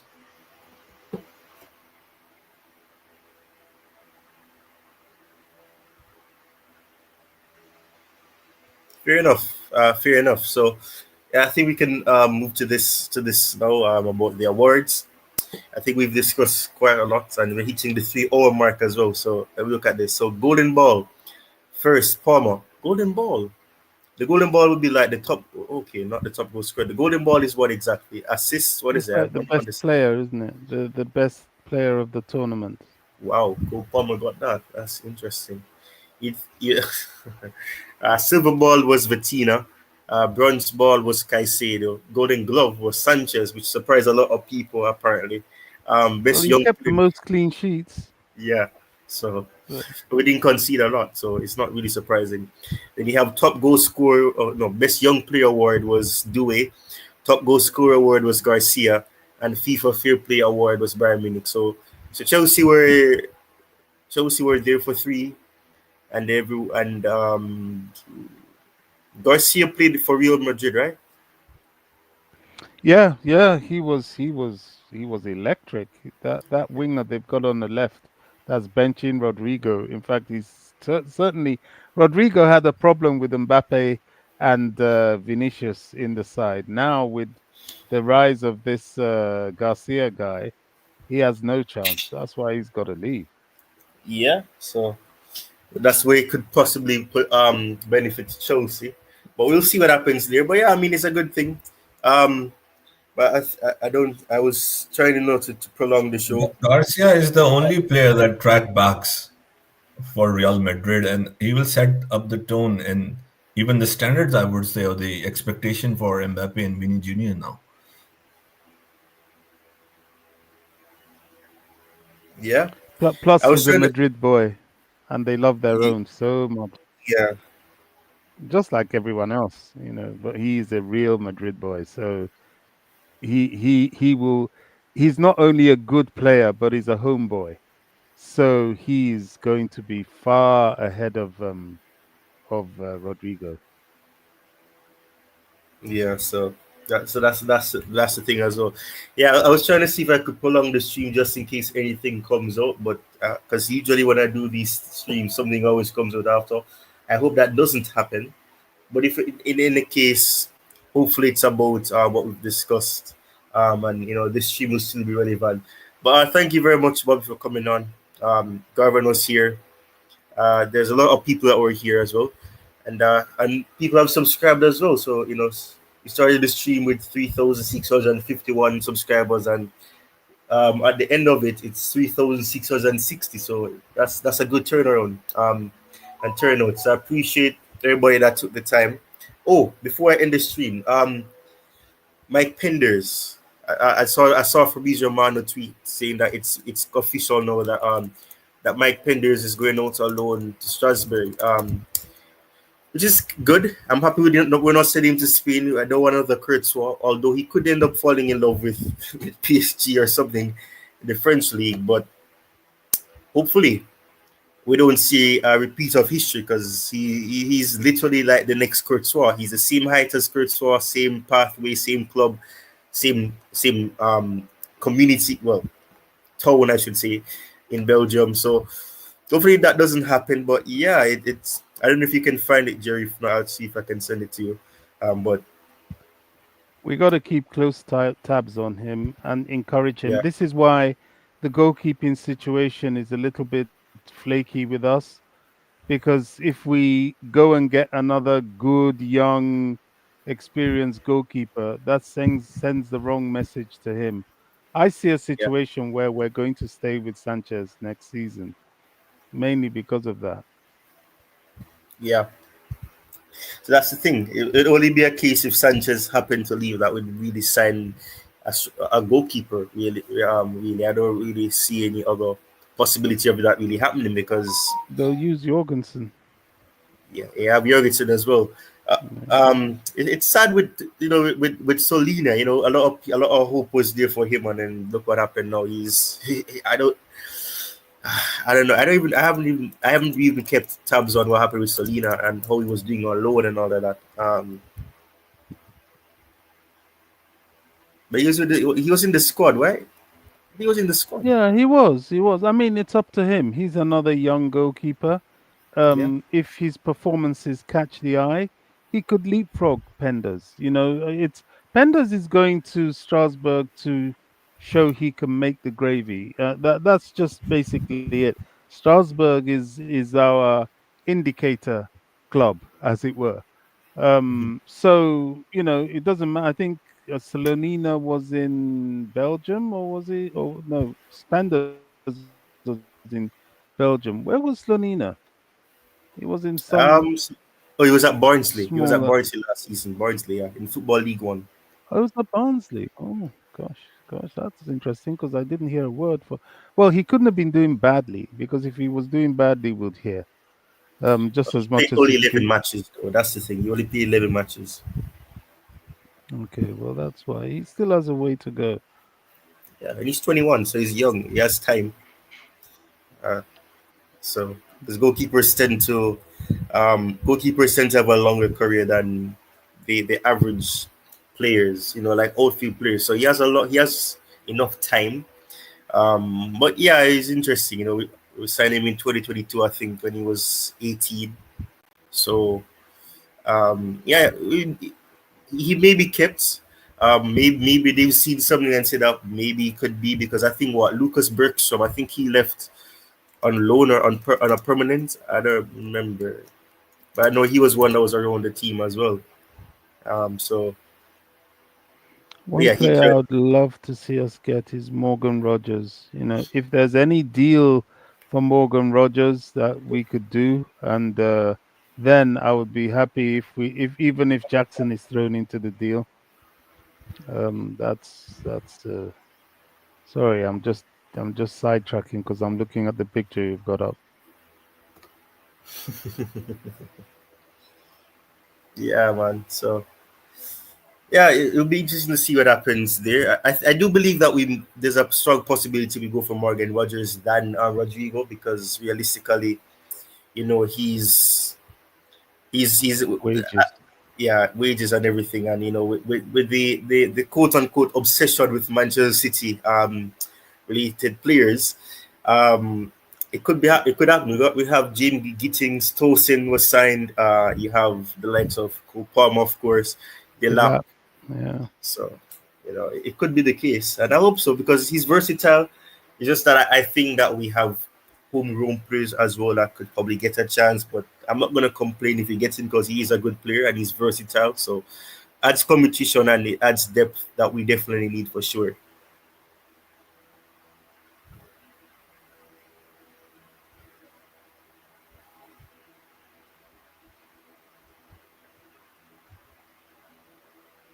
You're awfully quiet, Jerry.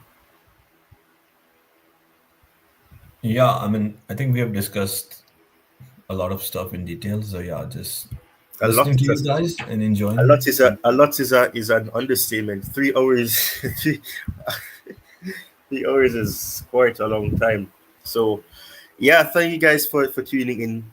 Thank you very much, Jerry, for making the time to come on. Bobby, of course, a veteran. And he's had history on this channel as well because I think the first ever video stream that I ever did on this channel, he was on alongside DJ. So he goes way back to 4 years ago when the channel was created. So it's always a pleasure to speak to you, and you always bring your insights. And of course, Garvan was here, and to everybody in the chat that took the time to comment, take part in the poll, which I probably should end now. But a lot of people are essentially saying that they want Rodrygo and Hato, so we'll see what happens. But I'm gonna just, what's the terminology I can use? I'm going to the word is the saying is slipping me now. I'm going to alter my expectations. I'll just use that. Just in case you don't get Rodrygo. And Morgan Rogers will be a good option either way. But we definitely, if Nkunku does end up leaving, then of course we may see us signing another attacker. And with Tariq George potentially getting loaned out, it's something that would realistically come into fruition. So you never know. Maybe we sign two attackers, should Jackson and Nkunku leave or whatever the case may be. So we'll have to wait and see what happens. But thank you guys. Any last thing you want to say? Yeah, the last word is a request to the fans, everyone to tune in or will listen to it later whenever they find the time to please like, subscribe, share it with your family and friends. It really helps the channel. The road to 4K is on, and let's do it in July before we start the next season. Of course, then we will have a different objective and aim. So thank you so much. The help, the helping the channel with the likes, subscription really help the algorithm, and really goes a long way with all the effort that Tyrone puts into it, and it's for free, so why not? Yeah, thank you so much, and thank you, Bobby. Got really excited. The platform, sharing the platform with you, hearing the insights. It's been a long time, and I hope everything is great at your end. And yeah, thank you, Tyrone, for having me. This is a real pleasure of mine, always a pleasure for me. Yeah, so thank you guys, and thank you once more to everybody who tuned in the chat as well. So peace, and as Jerry said, the road to 4K is on. I've been taking it step by step, 100, every 100 instead of just saying flat 4,000, so 3,700. But yeah, 4,000 in July could happen, but I don't have the availability as some people do. So I just take the time when I have it to do these shows. But thank you guys once more for coming on. Thanks, Ty.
In Stamford Bridge where legends play, the Blues march on day by day.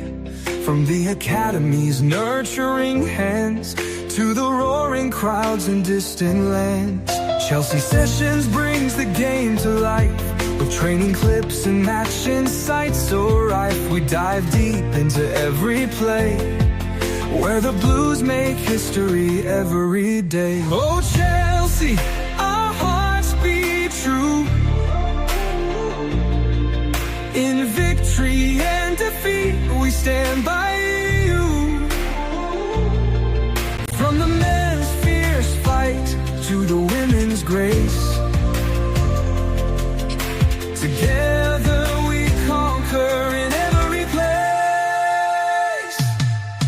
Through the highs and the lows we've seen, your spirit remains evergreen. With every pass and every goal, you ignite the passion in our soul. On Chelsea sessions we get to know the tactics and the players that steal the show. We analyze and cheer with pride for every blue that's side by side. Oh Chelsea, our hearts beat true. In victory and defeat, we stand by you. From the men's fierce fight to the women's grace, together we conquer in every place. From the youth's first steps to the seasoned pros, your legacy eternally grows. On Chelsea sessions we break it down, following every dribble, pass and crown. Oh Chelsea, our hearts beat true. In victory and defeat, we stand by you. From the men's fierce fighting to the women's grace, together we conquer in every place. So here's to Chelsea, both now and then. We'll follow you forever through thick and thin. With Chelsea sessions, we grow as one. To 100K, let's get it done.